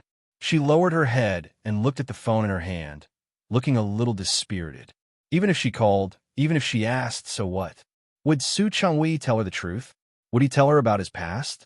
Most importantly, if she really asked and Su Chenghui told her, what about Xiang Caiping? What would happen to Xiang Caiping? Hua Jinyao looked at Su Qing-sang, who was exuding an extremely depressed aura. He didn't like seeing Su Qing-sang like this. He got up, walked to Su Qing-sang, and sat down next to her. He reached out and pulled her into his arms. Su Qing-sang closed her eyes and leaned her face on his shoulder. Hua Jinyao, I can't ask. Hua Jinyao tightened his grip on her. Ask whatever you want. If we can't find anything, we can investigate it ourselves. After all, with Su Qinghui's identity, it's still possible to find out where he brought the child home. However, it was a little difficult. After all, more than 20 years had passed. It would take more than a little time to find Su Qing-sang's biological parents. I can't ask. Su Qing-sang shook her head. She had slowly calmed down. At least not now. Hua Jinyao was a smart person. He almost figured it out immediately. Are you worried about your mother? After calling her that for so long, he had gotten used to it. Su Qing-sang nodded. My mother came here so happily. She brought money and a guilty heart. She wanted to recognize her daughter as her own. She was so good to me. If Xiang Kaiping knew that she wasn't her daughter, if she knew that her daughter might be gone, what would Xiang Kaiping do? Not to mention that she had just been in a car accident and hadn't fully recovered. Then don't ask. Hua Jinyao turned her shoulder and looked into her eyes. Since you don't know who your biological parents are, it's good to continue like this. Su Qing-sang looked at him. Her heart trembled at his unconditional support. Hua Jinyao, don't you think? I'm too useless? How could that be? You see, I used to think that I was an illegitimate daughter, but now I'm an orphan who doesn't even know who my parents are. More importantly, I don't even have the ability to find an answer for myself. Wife. Hua Jinyao lifted her body easily and held her in his arms. Don't think like that. No matter whose daughter you are, who your parents are, you are you. Orphan or illegitimate daughter. It's all because of you. You don't need to belittle yourself. I'm not belittling myself. I just feel useless. Then if you say that, am I even more useless? I can't help you find your biological parents. Hua Jinyao. Su Qing-sang glanced at him and suddenly smiled. You're really good at comforting people. If that was considered comforting. I'm just telling the truth. It's not comforting. As Hua Jinyao spoke, he leaned over and kissed her cheek. This is comforting. Su Qing-sang blushed a little. She blinked at Hua Jinyao. Can I scold you? Huh. You're still in the mood to think about that at a time like this? She was no longer sad. Wife, that's where you're wrong. Hua Jinyao pressed his forehead against hers and lowered his voice. There was a hint of playfulness in it. It's at times like this that we need to do something like this. It can relieve our worries. Nonsense. Su Qing-sang couldn't help but roll her eyes at him. But in the next second, she leaned over and gently kissed his lips. Hua Jinyao. She put her arms around his neck and said softly, let me forget those unhappy things. Yes, madam. Hua Jinyao gently lifted her body so that she was straddling him and tightened his arms around her waist. It was an extremely crazy night, and she was exhausted to the extreme. Su Qing-sang slept soundly all night and didn't have a single dream. When she woke up in the morning, her cheeks were red. After a night's sleep, she had adjusted her mood. Since she couldn't tell Xiang Kaiping now, she would pretend that she didn't know about it for the time being. As for the future, she would find an opportunity to ask Su Qinghui. It was his business whether he told her or not, but she couldn't continue living like this. Chapter 407. Nice. Isn't it nice? Su Qing-sang looked at the sweater she was wearing. I think it's nice too. A hand-knitted sweater like this was definitely not comparable to a machine-made sweater. It was especially warm on her, and Su Qing-sang didn't regret her decision. Mom will be very happy. Hua Jinyao was very happy that she had thought it through. Not to mention that blood was a big deal. Hua Jinyao felt that sometimes it wasn't as important as seeing one another. Even though Xiang Kaiping and Su Qing-sang weren't mother and daughter, her motherly love for Su Qing-sang came from the bottom of her heart. When Su Qing-sang entered the hospital ward again, Xiang Kaiping found that she was in a good mood.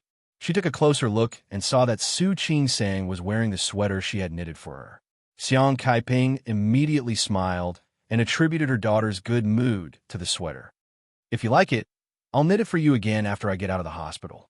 Mom, don't knit anymore. Su Qing-sang hurriedly said. If you didn't want to go out to buy wool, this wouldn't have happened. How can that be the same? I'm fine now. Don't worry. I can still do it. I won't only knit for you, but also for my grandson in the future. Looking at Xiang Saiping's smiling face, Su Qing-sang once again didn't regret her choice. What did it matter whether she was Xiang Saiping's daughter or not? At least for now, she could always be Xiang Saiping's daughter. Time went by 1 week. The countdown to the Lunar New Year had entered the stage. The streets and roads began to become lively. There were more people buying things for the new year and more people shopping on the streets. The atmosphere of the new year was very strong, but the number of patients in the hospital didn't decrease much. Su Qing-sang was still busy every day, running between the department and the ward. The doctors who came for the exchange had all returned. Zhuo Hongshun also came to see Xiang Kaiping. Not only Zhuo Hongshun, but almost all the colleagues in the obstetrics and gynecology department came to see Xiang Kaiping. This also made Xiang Kaiping feel relieved, feeling that her daughter was very popular in the workplace. She especially liked Zhuo Hongshun and thought that he was a good young man. Once when Shi Mengwan came, he said that he would introduce her to Shi Mengwan, but Shi Mengwan was scared away. Su Qing-sang specially told Xiang Kaiping that she could talk to Shi Mengwan about anything. It didn't matter what anyone said. There was only one thing, and that was to never talk to her about a boyfriend. She didn't elaborate on what it was, but Xiang Kaiping wouldn't ask again next time. In short, everything was going in a good direction. The cured meat and sausages that Xiang Kaiping had made for Su Qing-sang were ready to eat. Unfortunately, Xiang Kaiping couldn't eat it now. However, she didn't mind at all. She repeatedly told Su Qing-sang to ask Sister Lu to cook for the couple. After nearly half a month of recovery, Xiang Kaiping could already eat some light staple foods. Of course, it was still inconvenient for her to move around. When she went to the toilet, she had to rely on the nurse for daily life. However, she had Su Qing-sang and Hui Jinyao to take care of her, and Shi Mengwan came to accompany her from time to time. Xiang Kaiping felt refreshed. At the same time, Su Chenghui, who had sent Su Peijian to the United States, returned. The first thing Su Chenghui did when he came back was to visit Kaiping. Unfortunately, Su Qing-sang was at work that day and was not in the ward. Xiaoning went to fetch some water and walked away for a while. There was no one else in the ward. Su Chenghui entered the ward just like that. Xiang Kaiping had already woken up. She was used to taking afternoon naps after eating, but she never slept long. Her waist was injured, and she couldn't move around freely. She had to wait for about 10 more days for her rehabilitation. It had been a bit hard for her these days, but she didn't mention it to her daughter and son-in-law. Xiaoning, please give me a glass of water. She only heard someone enter the ward, but she didn't look to see who it was. At this time, Su Qing-sang was at work, and Shi Mengwan wasn't free either. Only Xiaoning was there. There was a glass in front of her, filled with water. Xiang Kaiping, who was half-sitting, was about to reach out to take it. However, she clearly saw that the hand was not Xiaoning's with some meat. The moment she looked up and saw Su Chenghui, Xiang Saiping's expression changed. What are you doing here? I'm here to see you. Su Chenghui felt very guilty towards Xiang Kaiping. He held the glass of water, and the expression on his face was a little restrained. Thank you. I don't need you to see me. Xiang Kaiping was angry when she saw him. Naturally, she didn't have a good expression on her face. I'll recover faster if you don't come to see me. If you come to see me, I'm afraid my life will be shortened. Her words were really rude. Su Chenghui looked a little angry. Kaiping, why do you have to be like this? You and I are two different people, not us. Xiang Kaiping made a clear distinction. Also, you are not welcome here. Please leave. Su Chenghui handed the glass a little closer, but found that Xiang Kaiping didn't take it at all. He put the glass aside helplessly. Kaiping, I've sent Peijian to the United States. That's your business. You don't have to tell me. I told her that she can't come back this new year. She has to stay there alone until the new year. Do you think this is a punishment? Xiang Kaiping looked at Su Chenghui, even though she knew that Su Chenghui would send Peijian away. She was also the one who said not to hold Peijian responsible. However, when she heard him say that, she was still disgusted. Peijian has never spent the new year alone. Su Qinghui looked at Xiang Kaiping. He had an inexplicable urge to let Xiang Kaiping know more. Xiang Kaiping sneered. She felt a throbbing pain in her heart. Su Qinghui, Peijian has never spent the new year alone. Do you know your daughter, Su Qingsang? Qingsang was even on duty in the hospital during the new year. Do you still feel that Peijian has been wronged? That's not what I meant. Su Qinghui looked a little embarrassed. He really didn't care where Su Qingsang spent the new year. He vaguely remembered that she was not with the Su family for 2 years. Even if Qingsang was with the Su family, do you really think of her as your daughter? Have you ever felt any warmth for her during the new year? Have you? Kaiping, calm down. I am calm. Xiang Kaiping was really calm. If I'm not calm, what I'm going to do now is to kill you and die with you. Xiang Kaiping was a little upset. She patted her chest and said, You should go. I don't want to see you. Kaiping, listen to me. Listen to me. I haven't finished what I told you the last time. Kaiping, Qingsang really isn't. Really not your daughter. Chapter 4:08. She lowered her head to look at her phone, then calmly put it back into her pocket. She just stood at the door and stared at Su Qinghui. Her gaze was a little strange. Su Qinghui frowned and couldn't help but take another look at Su Qingsang. He suspected that she had guessed what he had just said, but he also felt that he might be thinking too much. Su Qingsang couldn't possibly know. He wasn't quite sure, so there was a hint of hesitation on his face. On the other side, Xiang Kaiping already didn't want to see him. Qingsang, you came at the right time. Let Mr. Su go. Su Qingsang looked at Su Qinghui. Unlike Xiang Kaiping's stubbornness and indifference, she had already heard the second half of what Su Qinghui wanted to say. Su Qinghui met Su Qingsang's gaze and inexplicably felt a little guilty, but only for a moment. He turned around and looked at Xiang Kaiping. Since you're in a bad mood today, I'll come to see you next time.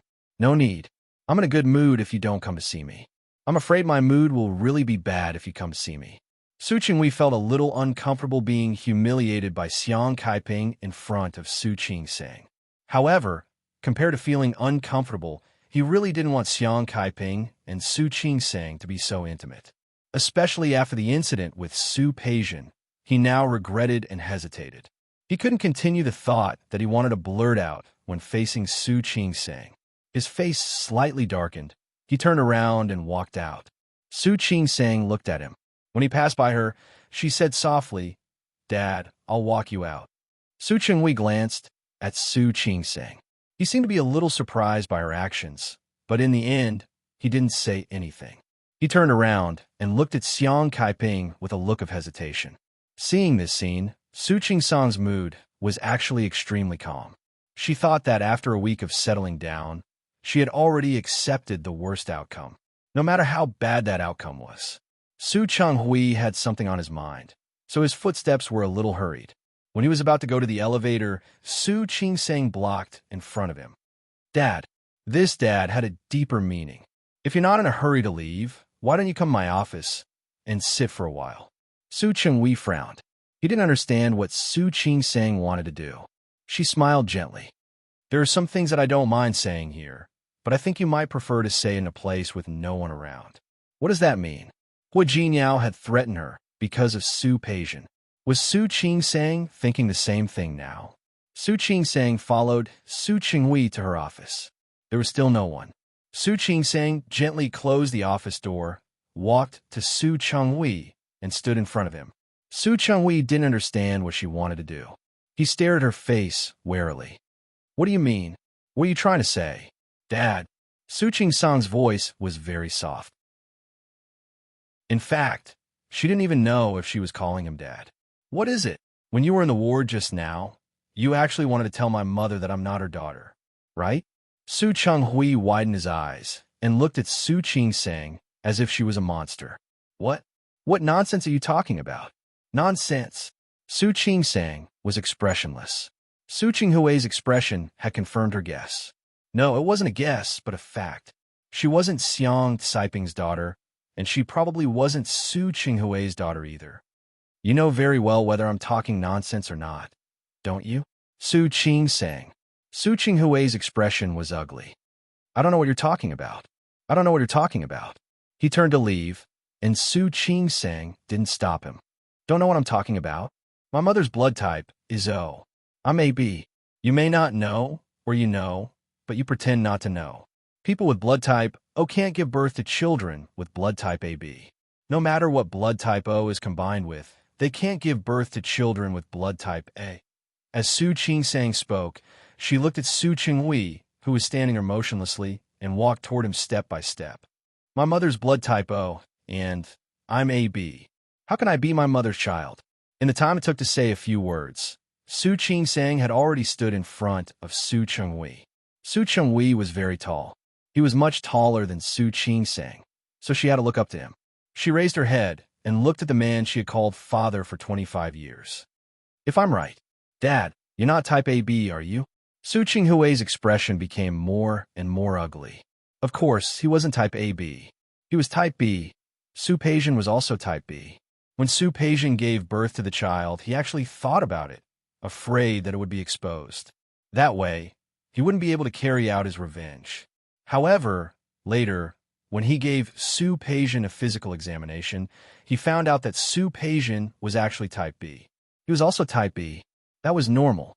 After all, Li Qinshua's blood type was AB.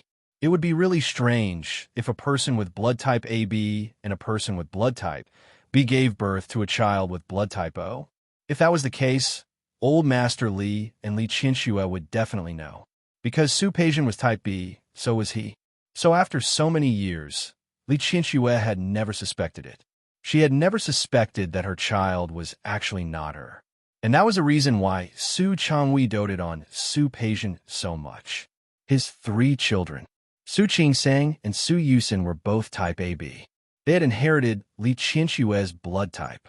Only Su Peijian was type B, exactly the same as his blood type. Countless times he had thought, see, this was the will of God. Even God approved of his revenge. Otherwise, why would Su Peijian be type B? In a short period of time, Su Qinghui's expression changed a few times from gray to white. He looked at his daughter in front of him, who was nearly a head shorter than him. No matter how strong his mentality was, he couldn't react for a moment when the deepest secret in his heart was suddenly exposed. Su Qingsang looked at Su Qinghui's expression and already had an answer in her heart. Dad, I'm not Xiang Caiping's daughter. Then, am I your daughter? Su Qinghui's expression was ugly. He didn't answer Su Qingsang's question. He just stood there without moving. I don't think I'm your daughter either, right? When Su Qingsang said this, she kept staring at Su Qinghui's face.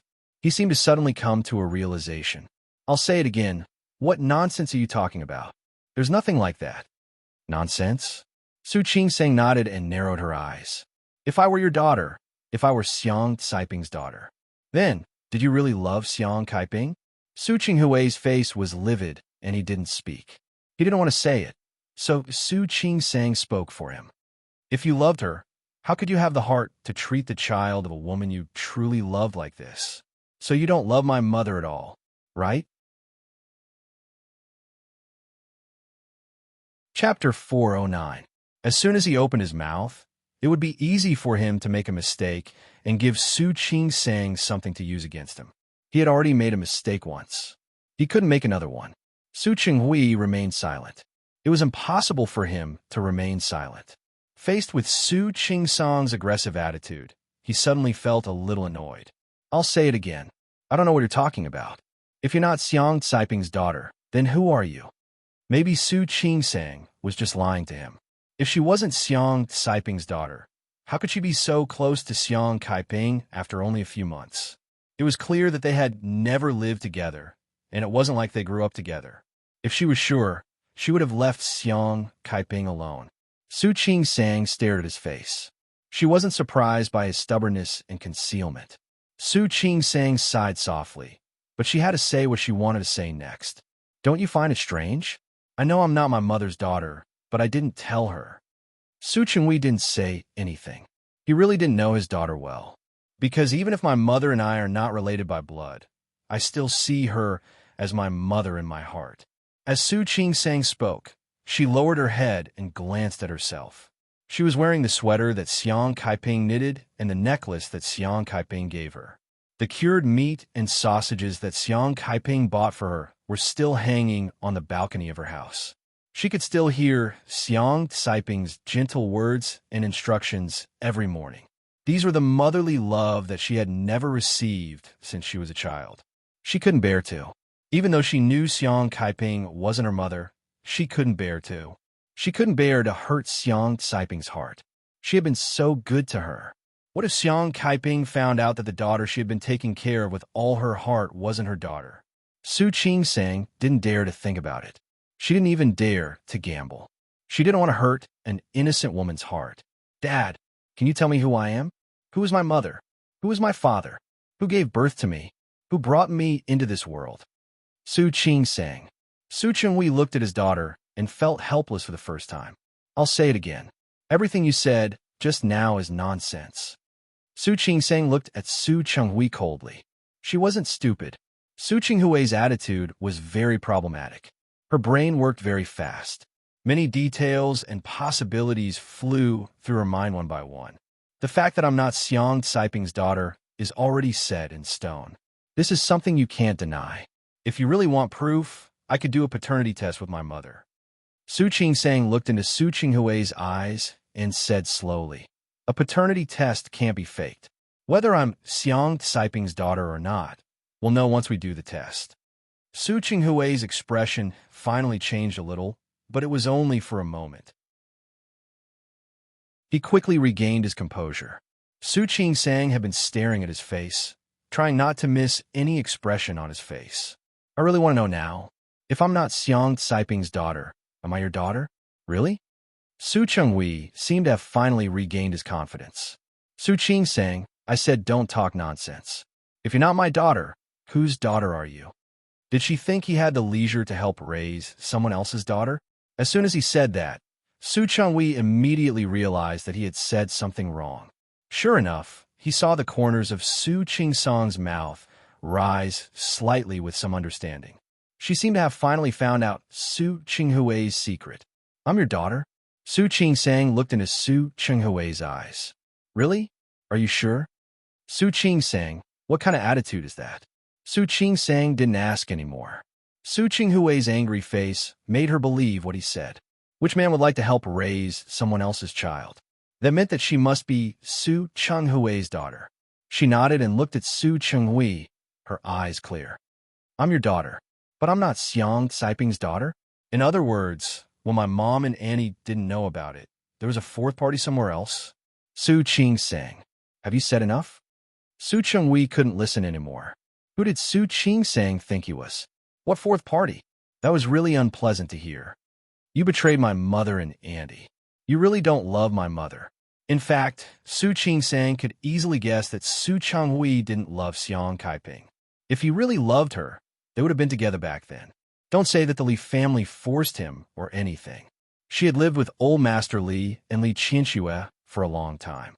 To put it bluntly, if Su Chenghui didn't agree, could the Li family force him to go to the hall? Su Qingsang. Su Chenghui didn't know what else to say.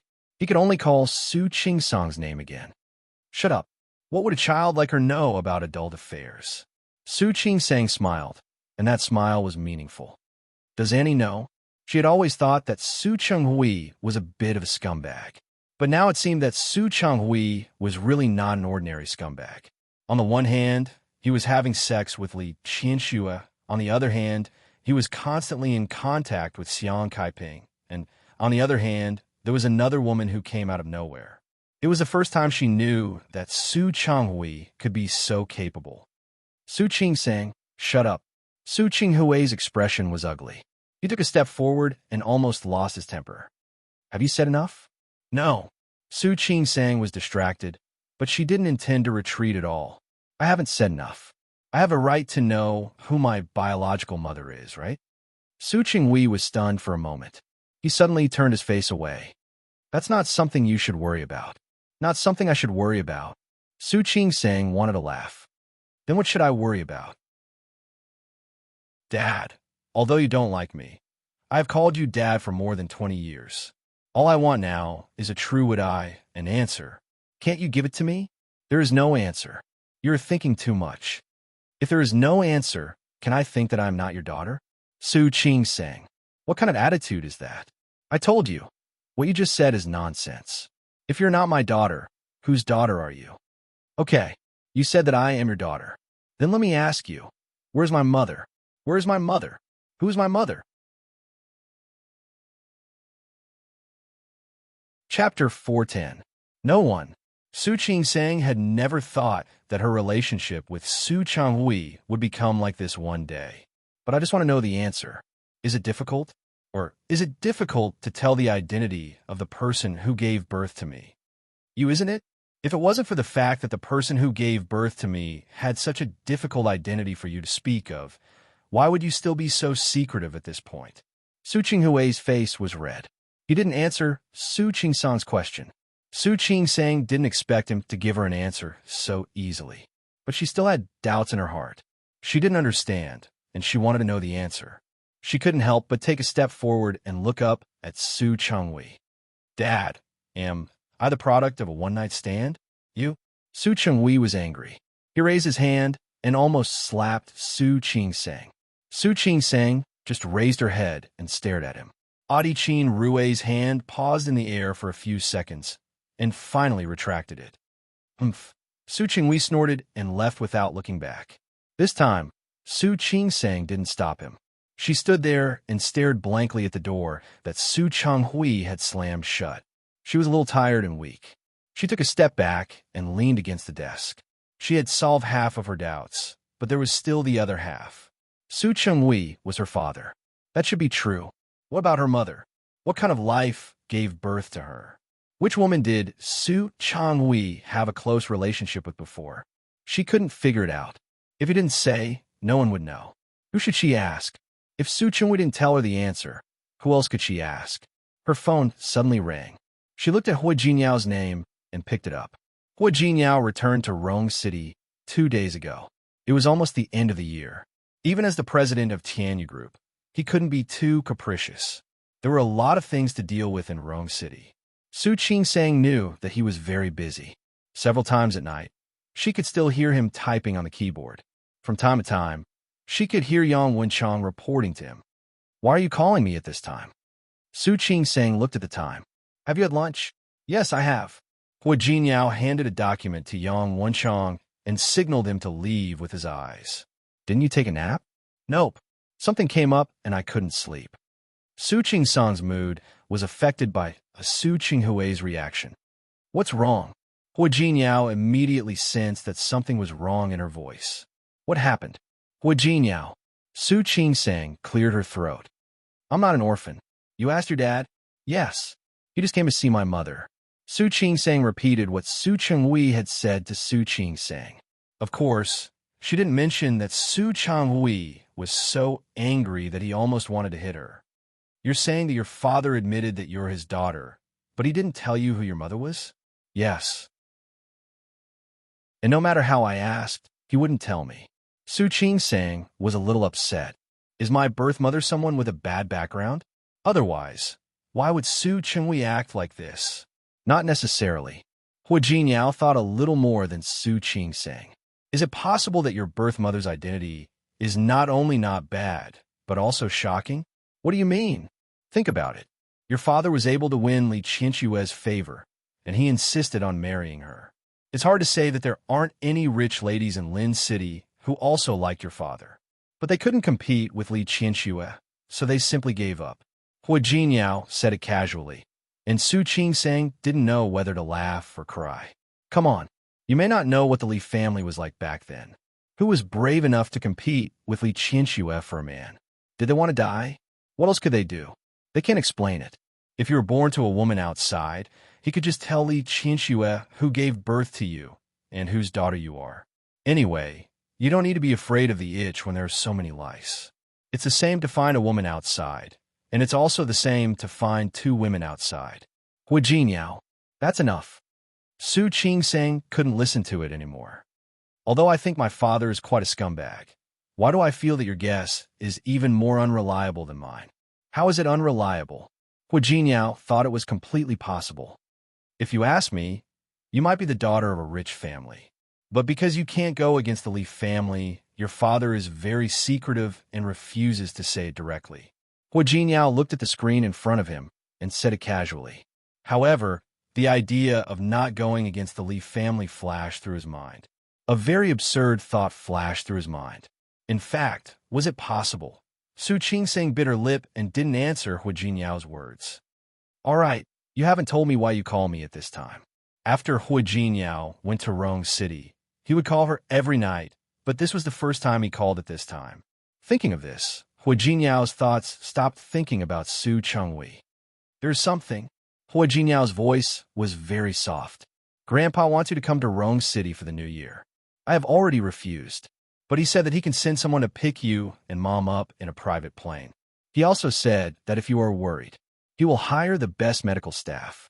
Why so suddenly? Is it because you have to go to Rong City for some reason? Hua Jiniao paused for a moment and thought of something. I may have forgotten to tell you. My grandpa has a brother and a sister. I also have a great-uncle and a great-aunt. They usually don't live in Rong City. Every year during the new year, my great-uncle and great-aunt will come over. My great-aunt and great-uncle know that I am married. They want to see you. If it were anyone else, Hua Jiniao naturally wouldn't care. But his great-uncle, Hua Yangyuan, and great-aunt, Hua Yangxiu, were not ordinary people. They were 2 generations older than him. It was normal for them to want to see the eldest granddaughter-in-law of the Hua family. This request was completely reasonable, not to mention that this was the first year of Su Qingsang's marriage. Qingsang, my grandpa said that he will arrange the best hospital. Please rest assured, he will make sure that our mother receives the best care. Did this mean that she had to go to Rong City with him?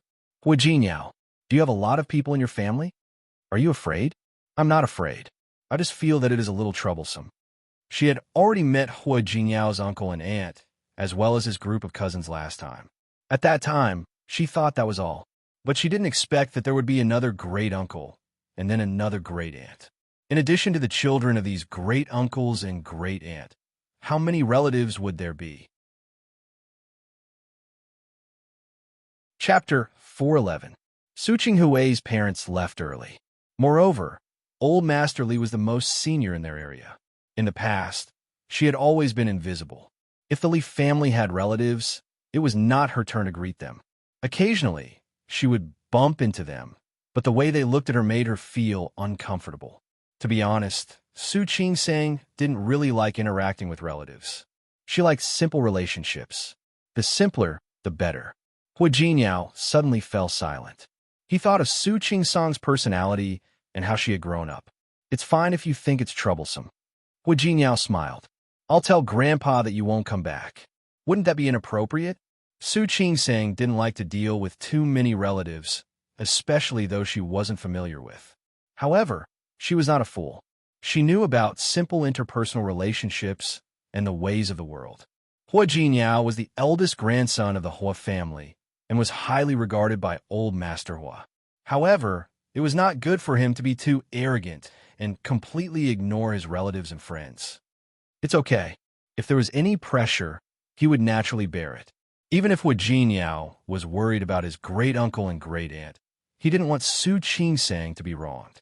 If you don't want to come here, then stay in Lin City. When our mother recovers, we'll bring her along. As for the relatives and friends he had to deal with during the new year, he would deal with them. Hua Jiniao, was she making things difficult for him by being so willful? Don't worry, we're just getting started. What's the point of this year's new year? Next year, the year after that, we'll celebrate many new years together. Although she said that, she knew that Hua Jiniao was compromising. Hua Jiniao, Su Qingsang wanted to say thank you, but the words thank you were too light.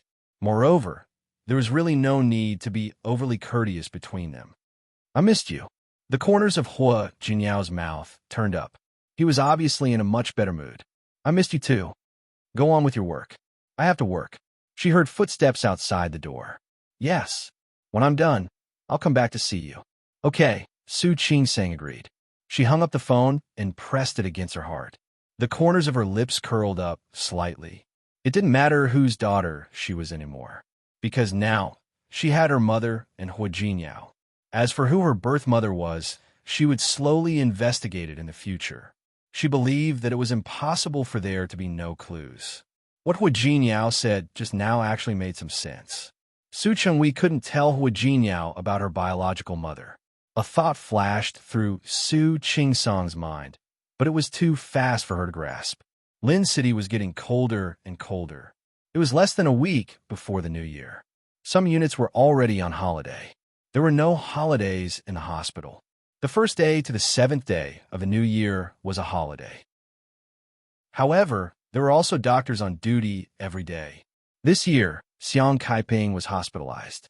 Su Qingsang offered to let her work on New Year's Day and New Year's Eve. There were fewer patients than usual during the Spring Festival. The people of China were particular about auspiciousness. Even if they were feeling unwell, they would wait until after the New Year. It wasn't that no one gave birth on the first day of the Lunar New Year, but it was a rare occurrence. Su Qingsang could catch her breath and rest for a while. The only regret was that Xiang Kaiping was hospitalized and could not go home. On New Year's Eve, Su Qingsang finished her work in the hospital early. After work, she asked Xiaoyu to look after her for a while and went home. Xiaoyu was the second caregiver she hired. Xiaoning was going home for the new year. Xiaoyu was another caregiver Su Qingsang hired. She went home. Sister Lu was originally from Lin City. She knew that Su Qingsang was coming back, so she didn't leave. Sister Lu, thank you. This was arranged by Su Qingsang beforehand. She wanted Sister Lu to work hard for another day. Sister Lu didn't let her down. She made a table full of dumplings and cooked a few dishes for them. Thank you, Sister Lu. Su Qingsang took out the red packet she prepared in advance. Sister Lu, thank you for the past few months. Go home for the new year first. I still need you to come back to help me after the new year. Sister Lu didn't stand on ceremony. She took the red packet and went home. Su Qingsang packed up the dishes cooked by Sister Lu, packed the dumplings, and hurried back to the hospital. It was only 7 o'clock.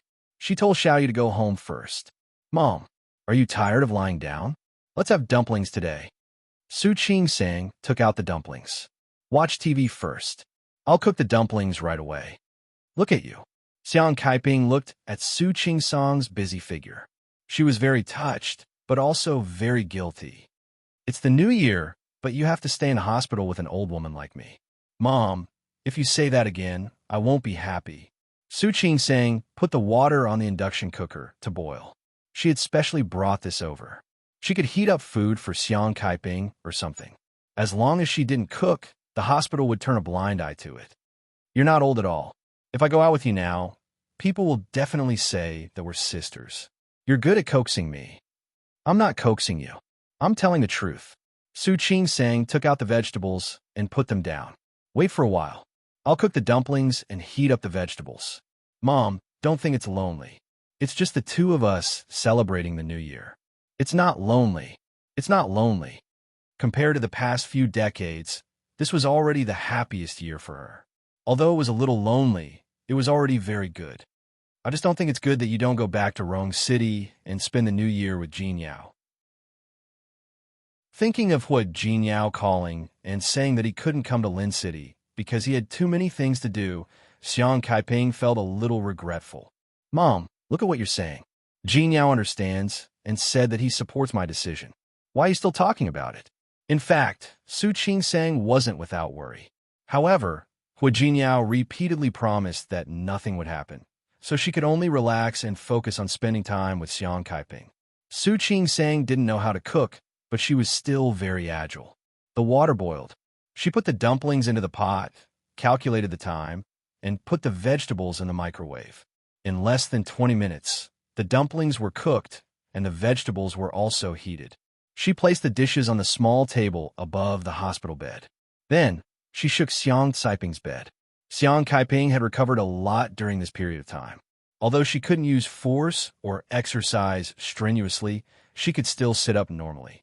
But getting up and sitting up normally was fine. Su Qingsang placed the dishes on the table and scooped a bowl of soup for her. Mom, you can't drink alcohol in your body, so use the soup as a substitute for alcohol. I wish our new year will be better and better. Okay. Xiang Kaiping nodded and picked up the bowl of soup. Happy New Year. Happy New Year. Su Qing-sang smiled.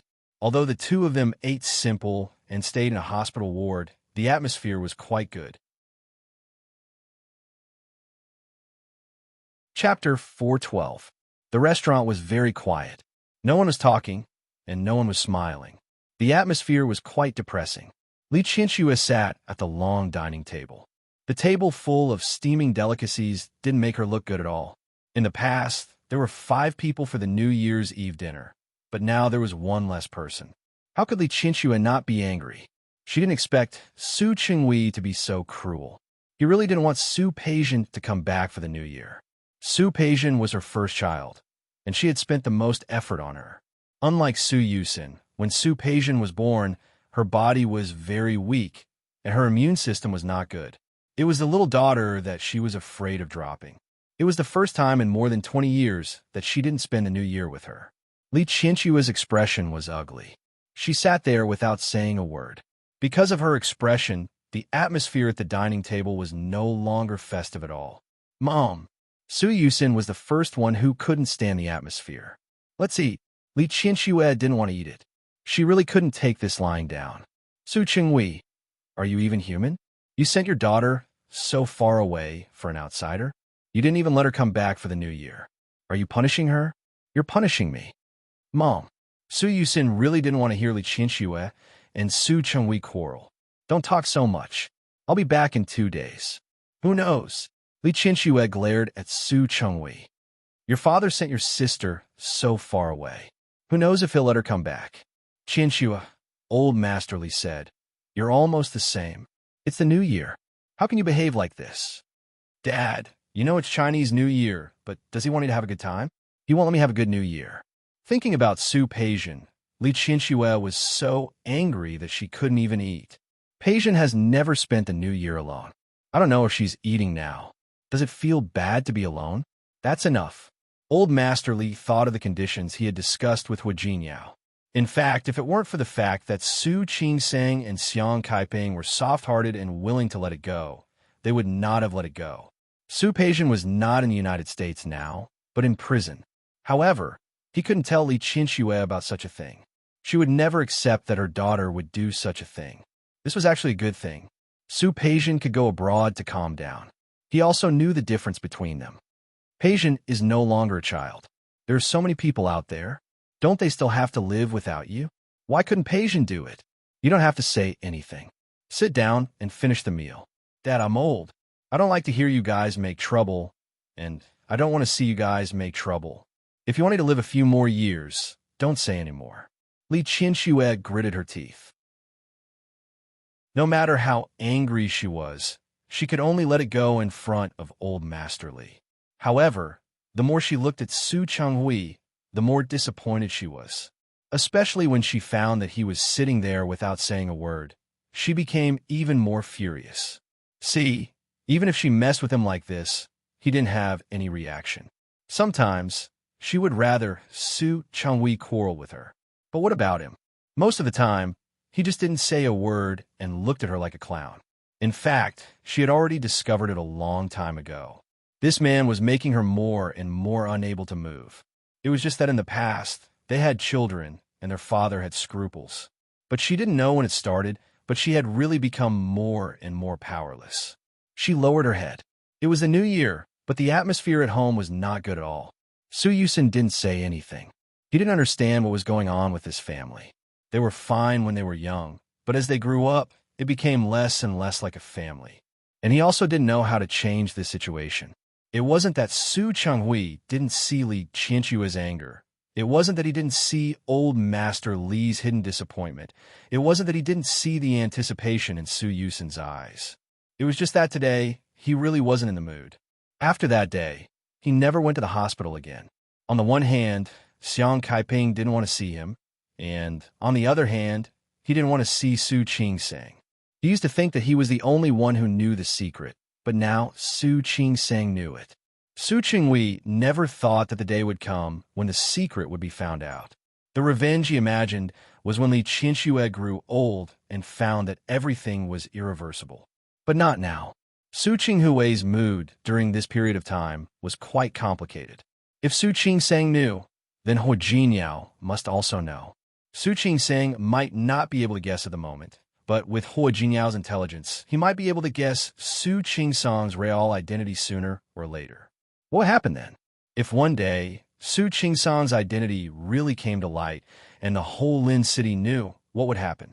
Su Changhui didn't have the mood to think about anything else. He raised his head, and his eyes fell directly on Li Qianxue's face. With old Master Li around, the anger on her face dissipated a lot, but she still wasn't happy. Her face was cold, and her facial features, which were brighter than normal people, looked quite cold at the moment. Speaking of which, Su Changhui couldn't remember when was the last time he saw Li Qianxue happy. Sensing Su Changhui's gaze, Li Qianxue raised her head and glanced at him. Her eyes were cold. What? What do you want to say? Don't worry. If you want to scold me, just scold me. It's the new year. For my father's sake, I won't argue with you. Su Changhui felt a little suffocated for some reason. He lowered his head and glanced at the dishes on the table. Let's eat. His voice was too gentle. Li Qianxue glanced at him, thinking that he was going to make trouble again. Her eyes were a little more alert. Not only Li Qianxue was looking at him, but Su Yusin and Old Master Li were also staring at him.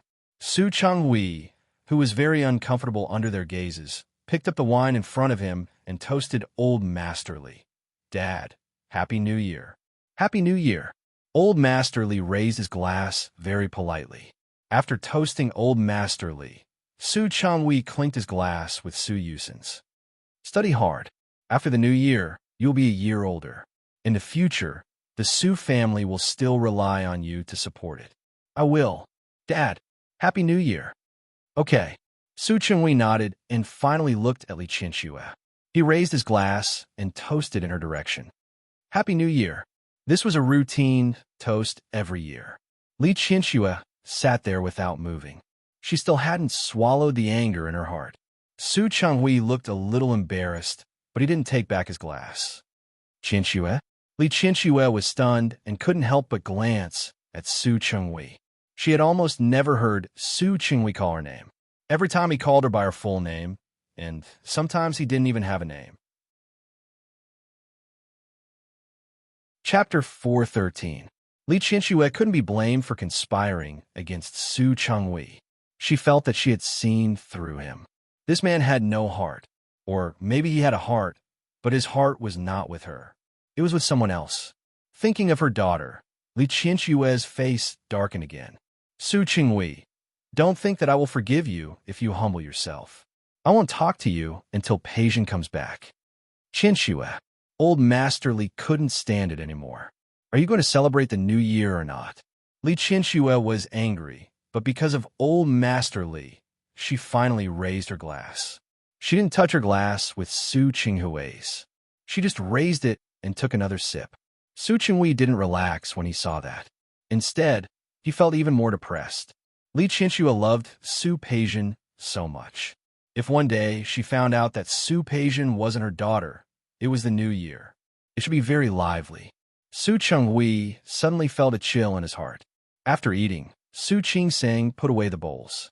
Although she brought a lot of dishes, the portion was not big. She watched TV with Xiang Kaiping while eating. Most of it was done. She cleaned up the leftovers and washed the bowls. Then she sat down to watch the Spring Festival Gala with Xiang Kaiping. Su Qingsang rarely watched the Spring Festival Gala. It was rare for her to watch it with Xiang Kaiping. She didn't think it was as ugly as the people on the internet said. Xiang Kaiping looked at Su Qingsang with a faint smile on her face. Qingsang, I'm really happy to spend the new year with you. Me too. Su Qingsang looked at Xiang Kaiping. Finally, I'm not alone anymore. Sometimes I feel that I might be dreaming. Otherwise, how could I have such a good daughter like you? Su Qingsang smiled and said, Mom, what are you talking about? I'm right here. Do you still think that you're dreaming? Yes. Xiang Kaiping thought of what she had been through all these years. She looked a little emotional. I think I'm a person with little luck. That's why I often wonder if I'm lucky enough to have such a good daughter like you. Su Qingsang's heart skipped a beat. She held Xiang Caiping's hand and said uncomfortably, Mom, I'm not going to be happy if you say that again. Can I also say that I'm a lucky person? Otherwise, how could I have such a good mother like you? All right, all right. Xiang Kaiping finally stopped talking. I won't talk about it anymore. It's the new year. Let's talk about something happy. That's more like it. Su Qingsang secretly heaved a sigh of relief. It just so happened that the Spring Festival Gala had reached the part of the skit. Xiang Kaiping focused on the TV. Xiang Kaiping was injured, and she was not young anymore. After looking at her for a while, she became very sleepy. Su Qingsang fetched some water, carefully helped her wash up, and let her sleep first. After Xiang Kaiping fell asleep, she quietly turned off the TV and went out with her phone to call Hua Jinyao. The phone rang for a while, but no one answered. Su Qingsang frowned and gently put the phone back into her pocket. She wanted to go back to the ward to sleep, but she was afraid that Hua Jinyao would call her back later. After hesitating for a while, Su Qingsang set the phone to vibrate and went back to the ward. Lying on the small bed in the ward, she couldn't fall asleep. What was Hua Jinyao doing? Why didn't he answer the phone? Last time, he said that many relatives were coming. Was it because there were too many relatives and he was busy dealing with them? Su Qingsang fell asleep while her mind was running wild. In a daze, she felt the phone under her pillow vibrate. She subconsciously reached out and saw the screen lit up. Su Qingsang was still not fully awake. Looking at Xiang Kaiping, who was still sleeping, she picked up the phone, put on her coat, and went out to the corridor to answer the phone. Are you asleep? Hua Jinyao's voice came from the other end of the phone.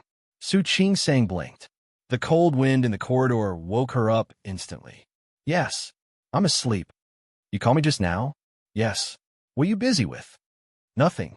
In fact, the Hua family was really lively this year. This year, because of Hua Jinyao's wedding, Old Master Hua's younger brother, Huiyang Yuan, also returned to Rome City for the new year. As for Old Master Hua's younger sister, Huiyang Xiu, she was with her husband and would only be back in 2 days. Huiyang Yuan worked in the province. In the past, he would spend a new year in the same place where he worked. After all, with his status, there were countless people who came to visit him during the Lunar New Year. He used to be afraid of trouble, so he rarely came to Rome City. After all, Old Master Hua wouldn't be able to live in peace once he arrived. He had to entertain those people. Although Huiyang Yuan was a high-ranking official, he still respected Old Master Hua. This year was different. On the one hand, Hua Jinyao, the eldest grandson of the Hua family, was getting married. This was a joyous occasion. They hadn't been in Rome City before, so they hadn't been able to come over. Now, they were taking advantage of the new year to visit their grandnephew's wife. On the other hand, it was time for Huiyang Yuan to retire. He had completed the retirement procedures in the second half of the year and planned to return to Rome City to enjoy his retirement. As for his network in a province, he was not worried at all. He was different from Hua Mingguang and Hua Mingliang, who liked to do business. His eldest son, Hua Mingfan, had already finished his training. In a few years, he would be able to go further up the ladder. Since the young man had already gone up, he could naturally retire as an old man. He felt relaxed and energized. He wanted to see what Hua Jinyao's other half was like when he came to Rome City. However, when Huiyang Yuan arrived, he realized that Hua Jinyao's wife hadn't come back. Huiyang Yuan was fine. He had been in the officialdom for a long time and was used to hiding. However, Hua Mingliang's 2 sons weren't so good-tempered. Granduncle, it's because you're too insignificant. Sister-in-law doesn't want to come back. Isn't that so? If you ask me, Jinyao dotes on his wife too much. He's probably the first person in Rome City who doesn't spend the first year of his marriage with his in-laws. Hua Mingmei laughed exaggeratedly. Why are you talking about this during the Lunar New Year? If you ask me, Jinyao's marriage might not be true. After all, Dad wants to have a great-grandson every day. Isn't it popular to rent a girlfriend for the Lunar New Year? If you can rent a girlfriend, can't you rent a wife too? Sister-in-law, speaking of this, I think you should really discipline your Jinyao. It would be a joke if people knew that a family like ours has to rent a wife. Hua Jinyao listened to his relative's words. He was expressionless and unmoved. Lu Tongjia's face darkened when she heard those words. Chapter 414. It was one thing for Hua Jinyao to marry a woman she didn't like. It was another thing for him to stay in Lin City every day for that woman. Now, he didn't even bring her back for the new year. She was such an ignorant woman, but Hua Jinyao treated her like a treasure. Lu Tongjia wanted to lose her temper, but after thinking about it, she held it in. We shouldn't get involved in the affairs of young people. He can do whatever he wants. Lu Tongjia looked at Hua Mingmei. It's the new year. It's rare for you to come back. Let's talk about something happy. Hua Mingmei was led by Lu Tongjia to change the topic, but Hua Jinyao just felt bored. He looked at Lu Tongjia, not sure if he was disappointed or right. But this was Lu Tongjia. No matter how bad he was outside and how dissatisfied she would immediately put away her dissatisfaction and speak up for him when there were outsiders around. And he was like a bystander, enjoying a good performance. Hua Jinyao looked at the group of people expressionlessly. His family, his flesh and blood. Among them were his closest parents. But he didn't feel any parental love from his parents. He thought of Su Qingsang and Xiang Kaiping. Xiang Kaiping wasn't Su Qingsang's biological mother, but she treated Su Qingsang better than a real mother. All of a sudden, he felt annoyed. He stood up and walked out. Where are you going? Lu Tongjia saw that her son was about to leave. The whole family is here. Where are you going? Nowhere. I'm just going to make a phone call. Hua Jinyao turned around and glanced at Hua Mingmei. He seemed to be mocking her. After all, my wife is rented. If I don't call her now, I'm afraid that someone will offer a higher price, and my wife will run away with someone else. Hua Jinyao left just like that. Hua Mingmei finally realized that she had been insulted by Hua Jinyao. Her face turned green. Sister-in-law, look at him. Look at his attitude. Lu Tongjia didn't look happy either. Since when did she and Hua Jinyao become strangers? Their relationship was getting worse and worse. Hua Jinyao didn't want to repair it, and neither did she. There was clearly a better solution, but the mother and son were stuck in a deadlock. No one was willing to lower their heads first. Hua Mingmei still wanted to complain. However, seeing Lu Tongjia's expression, Su Qingsang knew that if she said more, she would be disliked. After thinking for a while, Su Qingsang gave up. Hua Jinyao shook his head and tried not to think about those annoying things. Don't you want to stay up all night? Su Qingsang's voice came through the phone gently, like a feather gently tickling his heart. Yes, but I want to stay up with you on New Year's Eve. Staying with Su Qingsang and Xiang Kaiping made him feel more home. Next year, we can definitely stay up together. Yes. Hua Jinyao nodded. He was very happy with Su Qingsang's affirmation. By the way, is Mom asleep? Yes. I went to bed early. Su Qingsang looked out of the hospital. She could vaguely hear the sound of fireworks in the distance, but she couldn't see them from the corridor. She took her phone and walked towards the window at the end of the corridor. What about you? Have you eaten? Yes. The Hua family's New Year's Eve dinner this year was very lively because of Hua Yangyuan's visit. I ate too. Su Qingsang had already walked to the window. She could see that there were really people setting off fireworks not far away. What did you eat? It's just you and Mom. You didn't just eat casually, did you? Hua Jinyao had said that he would help her arrange everything, but she refused. Why would I? It's New Year's Eve. I asked Sister Lu to make dumplings. She also cooked a few side dishes. We even stir-fried the sausages that Mom made. It smells really good. I want to eat. Hua Jinyao had been away from Su Qingsang for 10 days. Although they could call each other every day, he didn't realize that he missed her very much until they were really apart.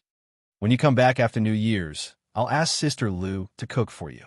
I want to eat what you cook. Can I? Hua Jinyao took the opportunity to make a request. Hua Jinyao. Her cooking skills were actually very average. She could only cook a few simple vegetables. My cooking doesn't taste good. I don't care. Anyway, I want to eat what you cook. Just tell me if you'll cook for me or not. This person really had the potential to be a scoundrel. Yes. I'll cook for you, okay? That's what you said. Hua Jinyao's hazy mood was swept away at this moment. I'll be waiting. Su Qingsang wanted to laugh. She wasn't a chef, and she rarely had to cook. Hua Jinyao knew all this, but he could still look forward to her cooking with a calm face. Aren't you afraid that the food I cook will poison you to death? To die under a peony, I'd be a romantic even as a ghost. Not to mention dying under the delicacies of my wife. They hadn't seen each other for 10 days. This guy was good at being glib. Su Ching-sang couldn't help but roll her eyes over the phone. All right, you go stay up with Grandpa and the others. Su Ching-sang tightened her clothes. The window was a little windy. I'm going back to sleep. No. Hua Jinyao looked at the time. Talk with me for another 10 minutes. Talk for 10 minutes? What do you want? I just want to hear your voice. Hua Jinyao's voice came to Su Ching-sang's ears through the phone. His voice was a little deep, and it rang softly beside her ear. Su Ching-sang suddenly didn't feel hot. Far away in the sky, another firework exploded. She thought of the surprise Hua Jinyao prepared for her birthday. Although it was still a short time, she felt like everything happened yesterday. There was another loud bang, and the sky continued to explode with fireworks. Hua Jinyao's voice sounded at the same time. Happy New Year! Su Ching-sang smiled. She finally knew why Hua Jinyao asked her to talk for another 10 minutes. The sound of fireworks kept going, not only on Su Ching-sang's side, but she could also faintly hear the sound of firecrackers on Hua Jinyao's side. Happy New Year! After midnight, it was a new year. Ching-sang, I really want to see you soon. Me too. Su Ching-sang heard the sound of fireworks around her. Several people were setting off fireworks in the square outside the hospital. Ching-sang, do you have any wishes for the new year? I didn't come back to spend the new year with you. What do you want as a new year gift? I'll give it to you. Hua Jinyao's voice sounded with the sound of fireworks, but it was still very clear. No need. Su Ching-sang shook her head. I don't lack anything. Then you can make a wish. Hua Jinyao said half jokingly and half seriously. What wish do you have? I'll help you fulfill it. Su Ching-sang looked at the flying fireworks in the sky and didn't answer Hua Jinyao. Instead, she thought about what wish she had. Her wish was for the people she cared about to be well. She looked at the night sky for a while. She thought, if I really have to fulfill a wish. Chapter 415. Su Ching-sang hoped to get that answer. It wasn't because she didn't like Xiang Kaiping, nor was it because she wanted to recognize her biological mother or anything else. She just suddenly thought of something after seeing Xiang Kaiping. If Xiang Kaiping had been lonely for more than 20 years, then was her biological mother even more lonely than Xiang Kaiping? Xiang Kaiping sold her house and went to the north to do business.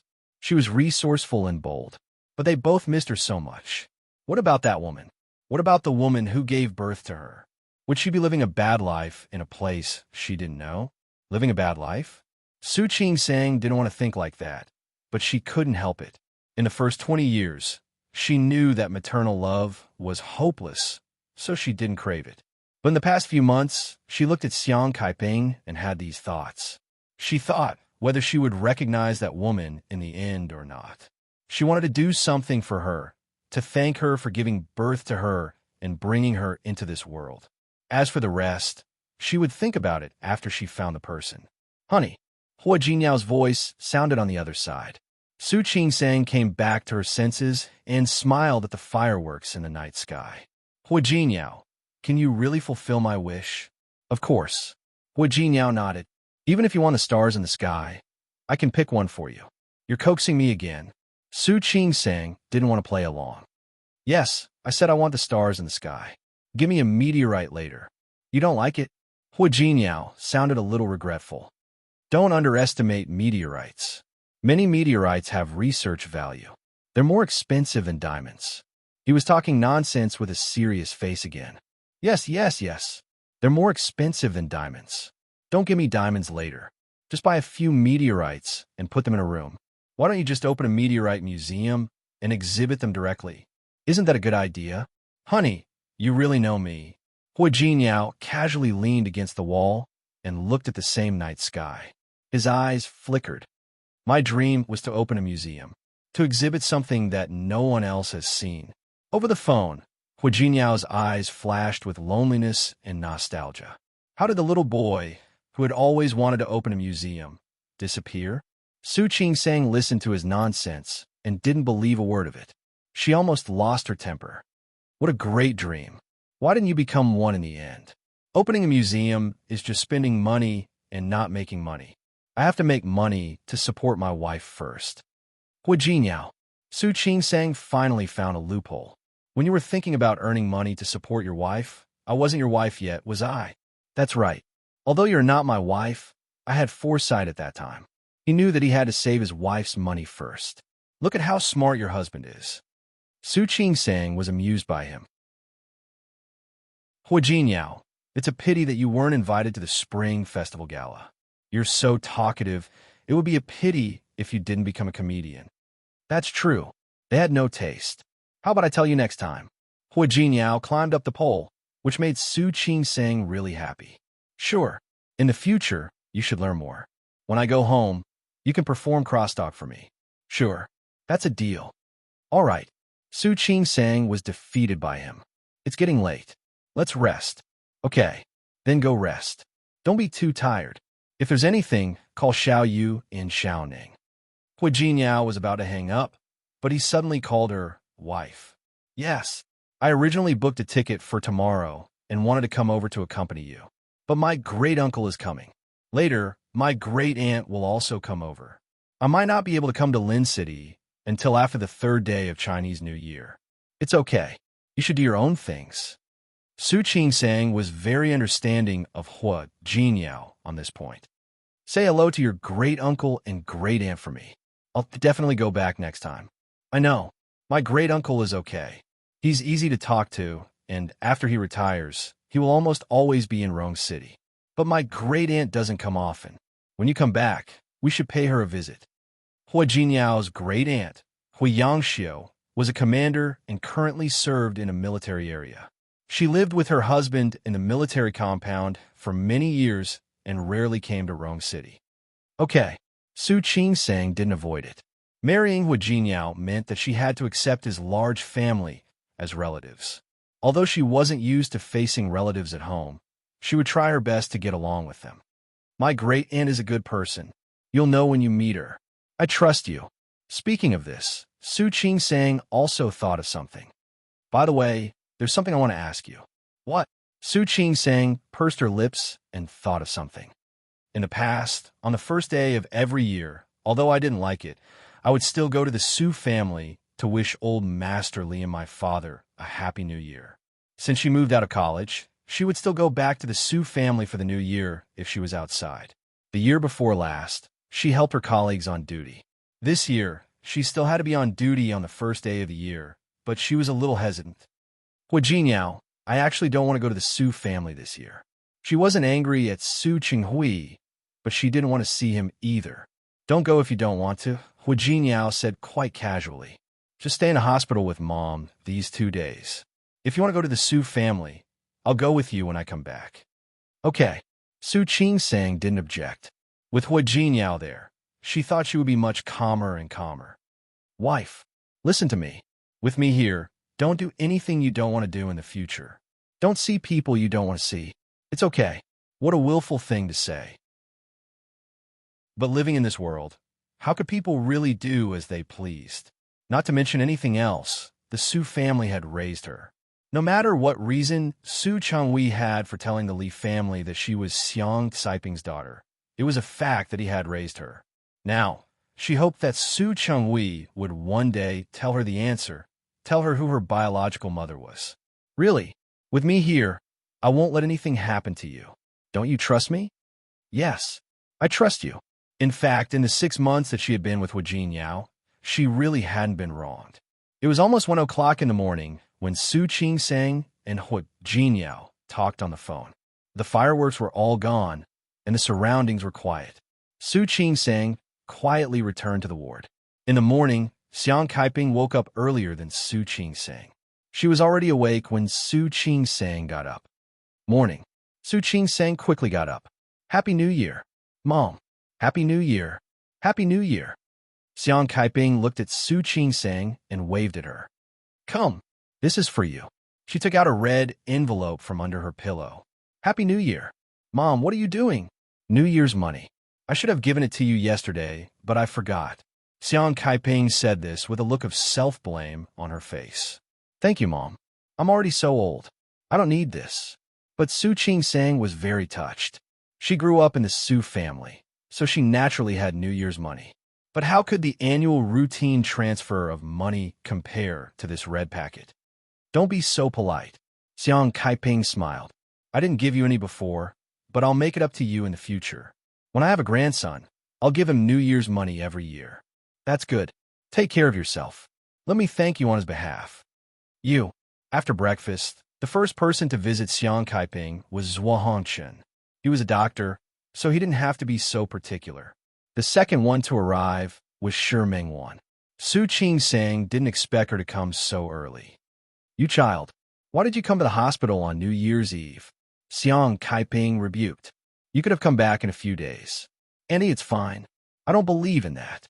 As Shi Mingwan spoke, she put down the gift in her hand. I have a good relationship with Qing-sang.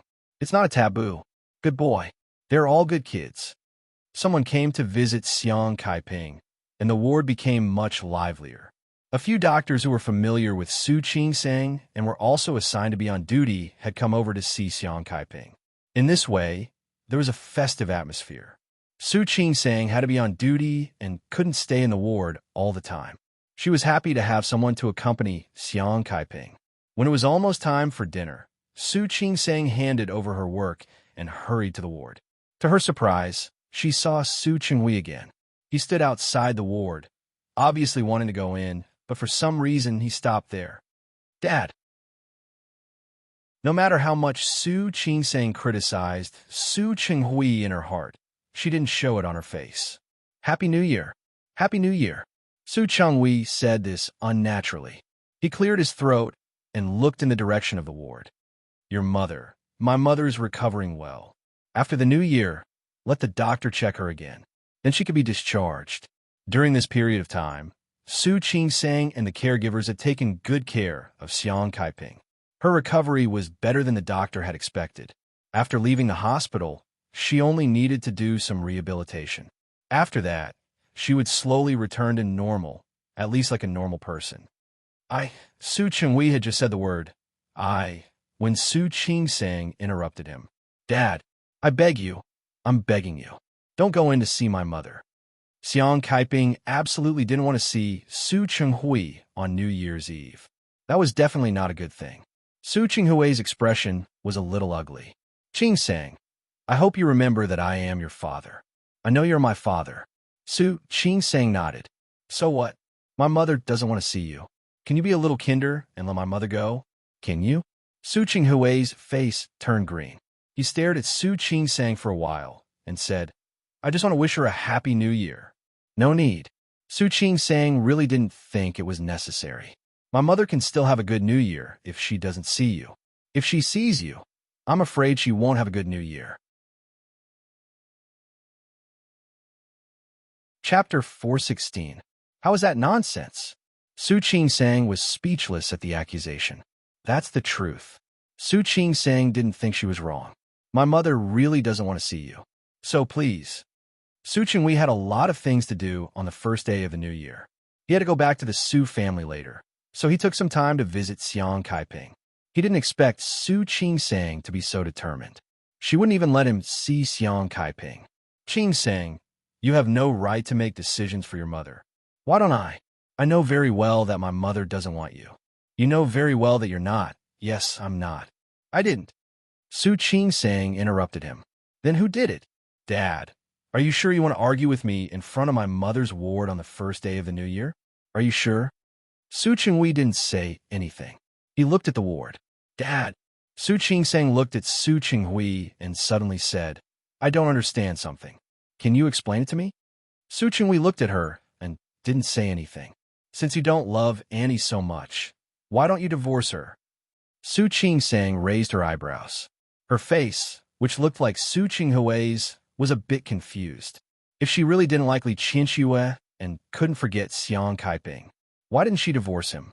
What nonsense are you talking about? Su Qinghui's expression changed. I think it's nonsense. If you are really in so much pain and suffering, you can divorce Annie and leave her. With your ability, even without the Li family, I believe you can still make a name for yourself. If you're single today, you're not married.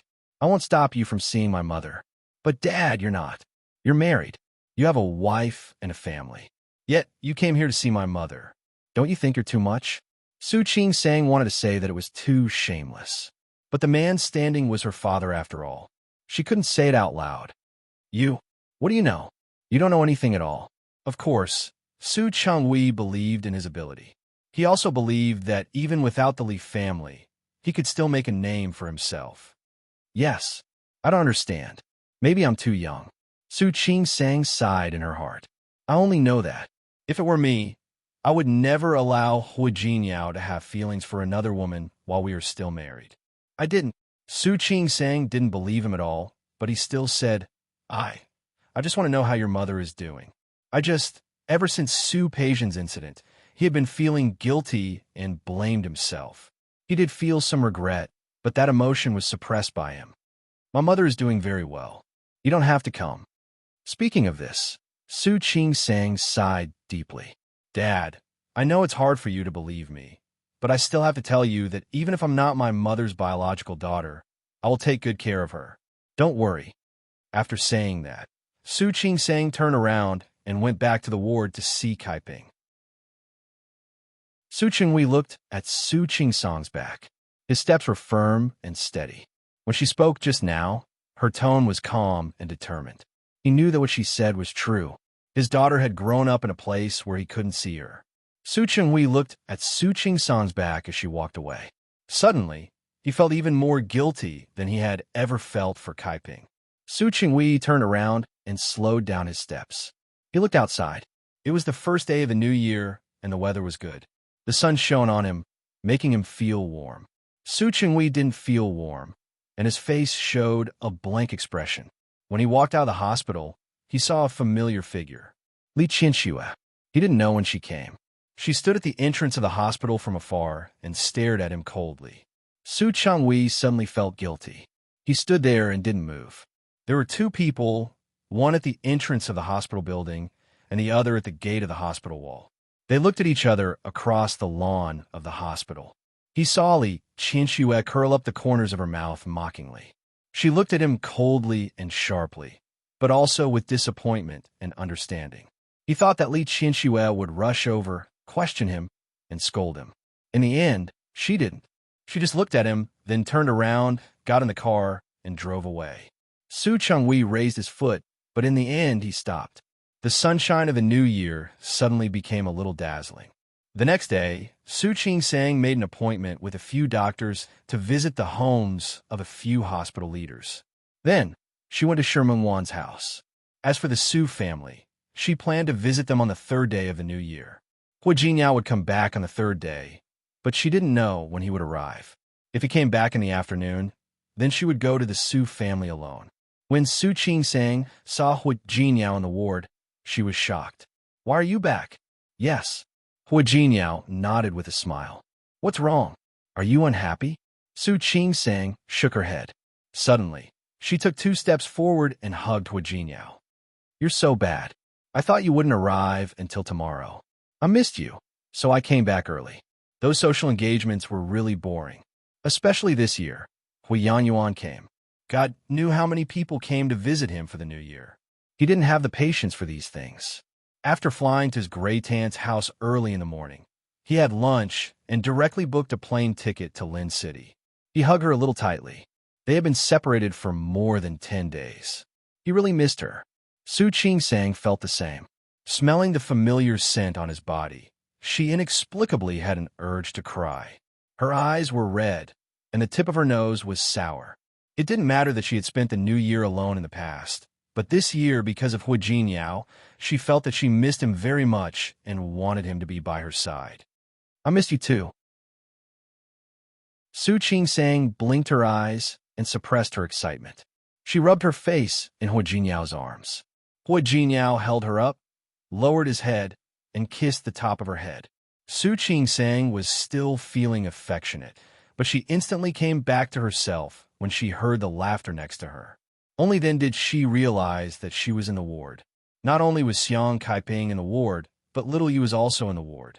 Her face immediately turned red, and she quickly moved away from Hua Jinyao's arms with a beautiful blush on her face. She glared at Hua Jinyao. Her gaze looked fierce, but in fact it was not lethal at all. Hua Jinyao even pulled her back into his arms. "Mom." He brought Su Qing-sang to the bedside. "Happy New Year." Good, good. Xiang Kaiping was really happy to see her son-in-law. "It's good that you're back. It's good that you're back." "Mom." Hua Jinyao turned around to pick up the gifts on the ground that he had put down because he saw Su Qing-sang. "I brought you some things. These will be useful in the future." Su Qing-sang looked at the pile of gift boxes and packaging. She was a little touched by Hua Jinyao's kindness. He knew that Xiang Kaiping was not her biological mother, but he still did this. It was really rare. "You child, look at you. It's good that you're back. Why did you buy me things?" Xiang Kaiping said with some blame. She had saved some money in her early years. She really didn't want her daughter and son-in-law to spend too much on her. "Mom, just keep them. These are all good things. They are all internal supplies. Ordinary people can't buy them, even if they want to." Hua Jinyao looked indifferent. "I've asked the doctor. These are good for your recovery." Xiang Kaiping knew that this son-in-law was capable, and that these things were nothing to him, but she was very touched by his kindness. She didn't refuse anymore and asked Su Qing-sang to put the things away. In her heart, she decided that after she was discharged from the hospital, she must recover as soon as possible. She couldn't be a burden to Hua Jinyao and Su Qing-sang. With Hua Jinyao around, Xiang Kaiping was much more energetic. She pulled Hua Jinyao and talked for a long time. Hua Jinyao was not impatient. He accompanied Xiang Kaiping patiently and listened to her ramble for a long time. In the end, little Yu winked at Xiang Kaiping, and she remembered. She hadn't seen her daughter and son-in-law for more than 10 days. Okay. Don't worry about me, an old woman." Xiang Kaiping pretended to be annoyed and said, "Go back. Go do what you need to do. The young couple hasn't seen each other for more than 10 days. If you want me tired of each other, go do it." "Mom." Su Qing-sang blushed. "What are you talking about? Did I say something wrong?" "Mom, I'll accompany you today. I don't want you to accompany me. I have little Yu. Hurry up and go." Xiang Kaiping waved her hand. "The noise is giving me a headache." "Okay." Hua Jinyao didn't know how to be polite at all. He put his arm around Su Qing-sang's waist and said, "Then I'll take Qing-sang back first. Go. Be careful on the road." Su Qing-sang couldn't help but reach out to pinch Hua Jinyao's arm. Unfortunately, his arm was too strong, and she couldn't pinch it. As soon as they got home, Hua Jinyao pulled Su Qing-sang into his arms, turned around, and pressed her against the door. He lowered his head and kissed her deeply. Su Qing-sang didn't expect him to be so impatient. She couldn't help but raise her hand to push him. However, her hands were easily restrained by Hua Jinyao behind her. He carried her and went straight to the room. Their lips didn't separate for a moment. Seeing that her clothes were taken off one by one, Su Qing-sang was a little anxious. You haven't showered yet. I'll shower later." Hua Jinyao didn't give her a chance to refuse. He easily pressed her down on the bed and reached out to grab her feet. "What are you doing?" Su Qing-sang was frightened by him. He had his back to her, and she couldn't see his movements clearly for a moment. However, she suddenly felt something cold on her feet. There seemed to be some kind of metal buckle on her feet. Hua Jinyao stepped back with a naughty smile on his face. He raised her feet for her to see. "Does it look good?" It was a very thin but very delicate anklet. It was made of platinum, and there were small leaves on it. The shape of the leaves was very delicate, and there was a small bell in the middle of the chain. Su Qing-sang could almost hear the bell ring as soon as her feet moved. "You a New Year's gift." Hua Jinyao's hand gently touched the small bell on the anklet. "Do you like it?" Su Qing-sang's feet were very white, and the anklet made her anklet look even more beautiful and delicate. "We doctors are not allowed to wear jewelry," Su Qing-sang said dryly. However, Hua Jinyao took the opportunity to pull her feet down and easily press them on her body. His feet wrapped around hers. "It's okay. We only wear it home." As he spoke, he put his face close to her ear and lowered his voice, which sounded especially magnetic. "Only in bed." Su Qing-sang felt heat from her ankles to the top of her head. She bit her lip and looked at him angrily. You What are you thinking about in your head? I'm thinking about you. Hu Jiniao pinched her chin as he spoke. Can I be thinking about someone else? Who knows? Her mind was full of improper thoughts. Thinking of this, she gently pushed him away. Go down. As expected, Hu Jiniao went down. Su Qingsang blinked. She didn't seem to have used so much strength just now, did she? However, Hu Jiniao came back very quickly. He was holding another set of underwear that she had bought in Japan. I've already given you my New Year's gift. Now, it's your turn to give me your New Year's gift. I don't want it. Once was enough. Did you want to do it again? Su Qingsang wanted to hide, but how could she hide from Hu Jiniao? Soon, Su Qingsang, who was dressed as a bunny girl, was successfully captured by Hu Jiniao in his arms. That night, apart from her own voice and Hu Jiniao's voice, Su Qingsang could only hear the sound of the anklet on her ankle. It kept ringing, ringing, ringing. On the third day of the new year, the weather was not as sunny as the previous 2 days. It was a little gloomy. When Su Qingsang got up in the morning, she was a little embarrassed when she thought of the nonsense she had with Hu Jiniao the day before.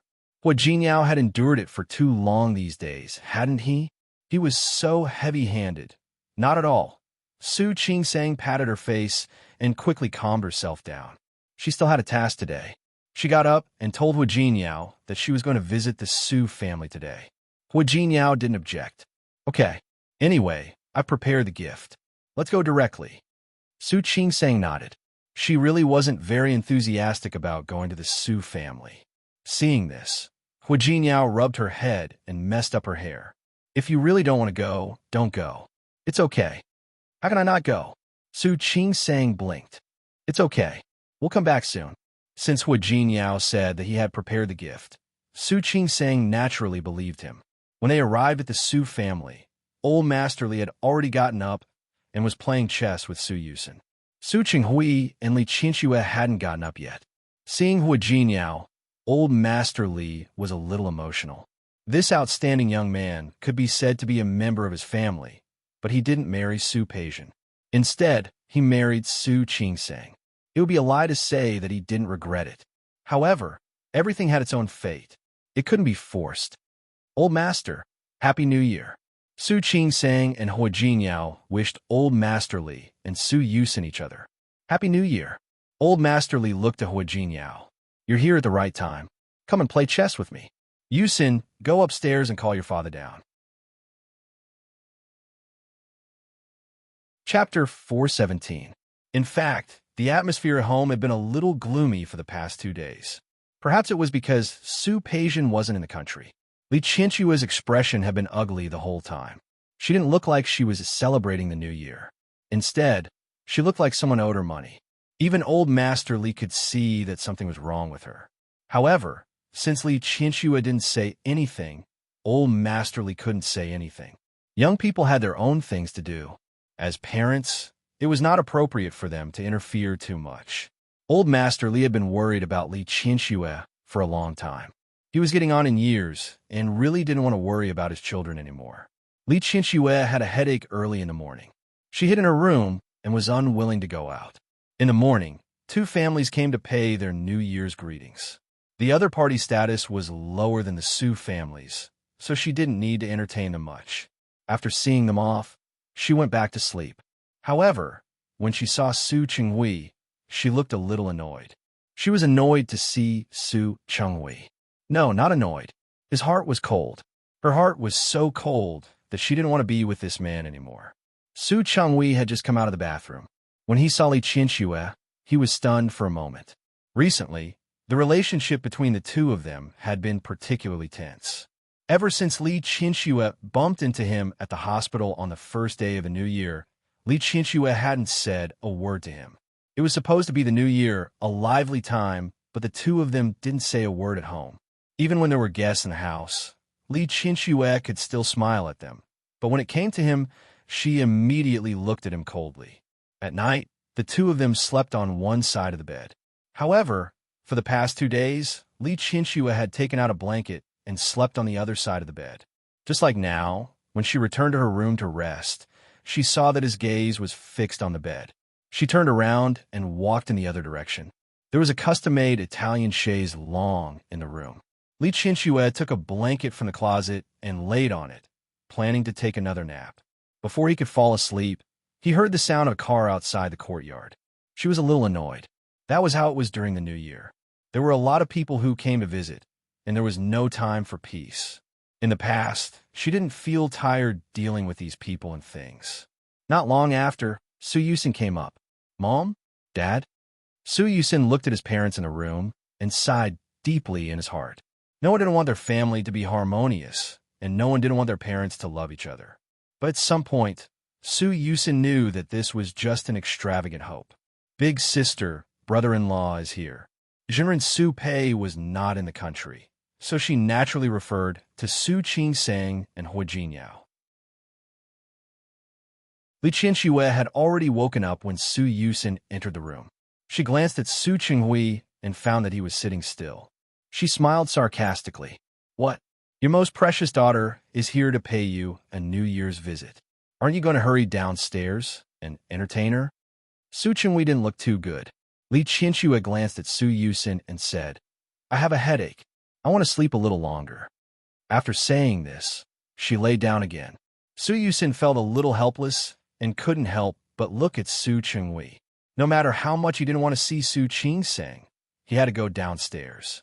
Downstairs, Hui Jinyao and Old Master Li were playing chess. Su Qingsang was sitting next to them and watching. She didn't know much about chess, but she could see that the game was in a stalemate. However, seeing Old Master Li frowning and thinking carefully, while Hui Jinyao seemed to be unconcerned, Su Qingsang felt that Hui Jinyao seemed to be more relaxed. When she saw Su Chenghui again, Su Qingsang's feelings were very complicated. In her heart, Su Chenghui was obviously a scumbag, but such a scumbag was her father. Dad! Hui Jinyao also stopped playing chess and stood up to pay a New Year's visit to Su Chenghui. Su Chenghui nodded slightly, not showing much enthusiasm on his face. Su Qingsang wasn't surprised by his attitude at all. If Su Chenghui was warm and considerate to her one day, it would really be a strange thing. Hui Jinyao went back to play chess with Old Master Li. After a few rounds, Old Master Li admitted defeat. The new generation excels the old. The younger generation really surpasses the older one. Old Master Li's face was full of admiration. He really appreciated Hui Jinyao as a young man. "You flatter me, Old Master." Hui Jinyao smiled faintly. "Speaking of which, my grandfather loves to play chess. I just play with him a lot." Hui Jinyao was playing chess with Old Master Li, while Su Yusin was chatting with Su Qingsang. Su Chenghui, on the other hand, became the extra one. He didn't seem to care. No one knew what he was thinking, but he was a little lost in thought. When it was almost lunchtime, Li Qianxue came downstairs. She had slept, and her complexion was a little better. Hui Jinyao and Su Qingsang stood up to pay a New Year's visit to her. Li Qianxue's reaction was very cold. Su Qingsang had long been used to Li Qianxue's attitude, so she wasn't sad. Su Yusin looked at Su Qingsang, his eyes a little apologetic. Su Qingsang smiled at him, not taking it seriously. Li Qianxue noticed her son's gaze, and the expression on her face became more and more unpleasant. Her husband was on Su Qingsang's side, and now even her son was on Su Qingsang's side. She felt that there was a lump in her heart. She couldn't go up or down. This kind of feeling was so uncomfortable that she left before the others finished eating. Old Master Li felt helpless about his daughter's increasingly abnormal behavior. Fortunately, Hui Jinyao and Su Qingsang didn't care about this matter. After all, it wasn't someone they cared about, so their attitude didn't matter. After eating, Su Qingsang was going to leave. However, when she saw Su Chenghui, she couldn't help but want to ask who her biological mother was. Hui Jinyao seemed to know what she was thinking. He held her hand and said, "I'll go." Su Qingsang bit her lip and looked at Hui Jinyao in surprise. "Hui Jinyao, don't worry. I know what I'm doing." After saying this, Hui Jinyao asked Su Qingsang to accompany Old Master Li and Su Yusin to chat. He used business as an excuse to call Su Chenghui into the study. Su Chenghui didn't understand what business it was that needed to be discussed on such a big day like the New Year. However, Hui Jinyao had gone to Rome City before, so there might be a new project or something else. The two of them entered the study, and the servant left after serving 2 cups of tea. Su Chenghui looked at Hu Jinyao, waiting for him to take the initiative to speak. Hu Jinyao picked up the tea in front of him and took a sip, then clicked his tongue and said, "Isn't this Longjing tea before the rain? It's a bit of a waste to make it like this." Su Chenghui didn't speak. Old Masterly liked tea, so he asked someone to make some. As for how to make it, he actually didn't like tea very much, and he usually didn't pay much attention to it. However, when Old Masterly was free, he would make his own tea. "You just said that business. It's not business." Hu Jinyao looked at Su Chenghui. He could roughly tell that Su Chenghui had been in a strange state recently. "Actually, I have something personal to tell you." Chapter 4:18. Seeing that Su Chenghui was playing dumb, Hu Jinyao went straight to the point. "Who is Qing Song's biological mother?" Su Chenghui was stunned. He didn't expect Hu Jinyao to ask this question, or maybe he had guessed it, but he didn't expect Hu Jinyao to say it directly. "What nonsense are you talking about? Qing Song's biological mother is Kai Ping." Hu Jinyao curled his lips, and the smile on his face was sarcastic. He put down the teacup in his hand, sat up straight, and looked at Su Chenghui. "Is it interesting?" "Hu Jinyao." Su Chenghui closed his eyes and suppressed the trace of displeasure in his heart. "Is it interesting? How can you say such things in front of me? Who are you to question me?"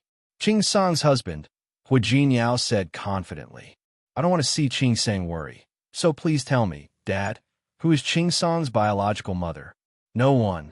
This was the last thing Su Chenghui wanted to talk about. "I'll only say it once, no one." "Really?" Hu Jinyao looked at Su Chenghui and nodded hard.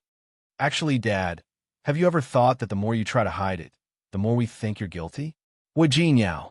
Su Chenghui was exasperated. "I'm your father-in-law. You'd better watch your attitude. Of course I know you're my father-in-law, but do you think what you've done is what a qualified father should be?" When Hu Jinyao said this, his voice became quite rude.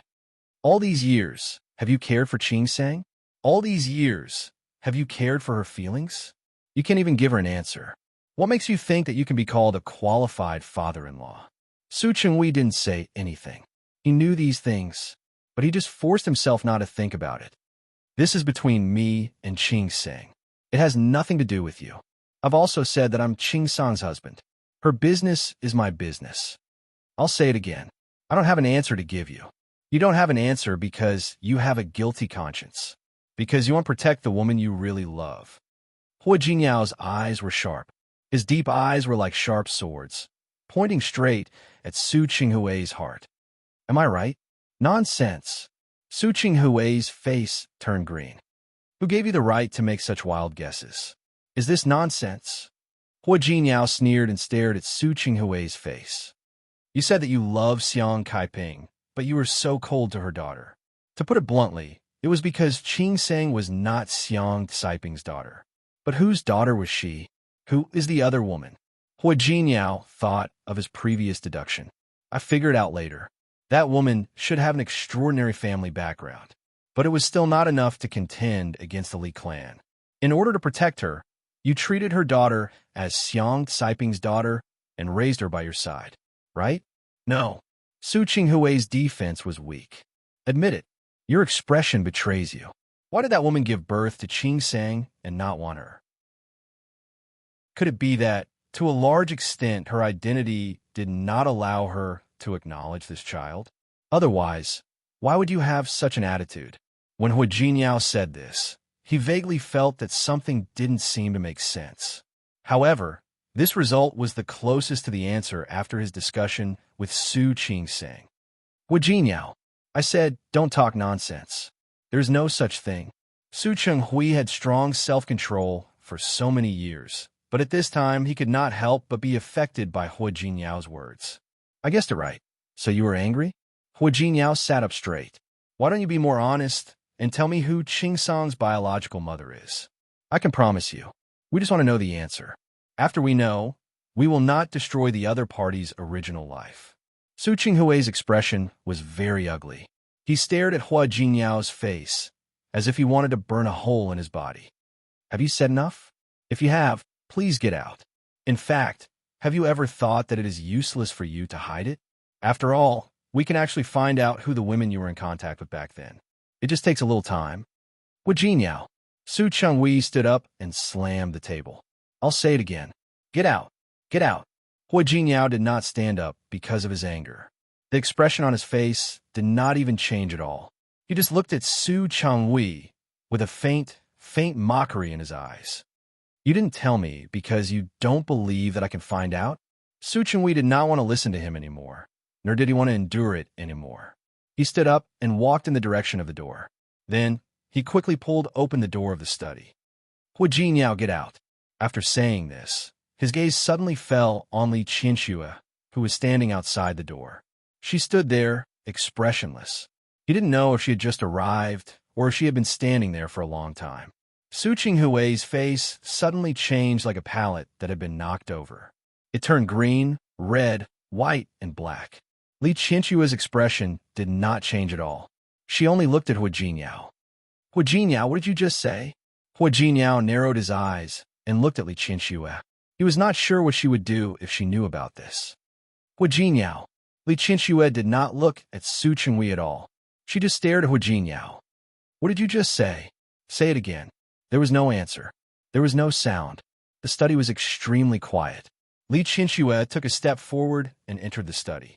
Su Chenghui subconsciously raised his hand, instinctively wanting to stop Li Qianxue. However, she had already walked in and stood in front of Hua Jinyao. Hua Jinyao, speak. Auntie. Hua Jinyao frowned slightly.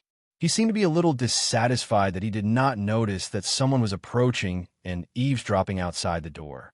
It was true that he wanted to help Su Qingsang find her biological mother, but he did not want to destroy Su Qingsang's peaceful life. Su Qingsang is not Xiang Caiping's child? Then whose child is it?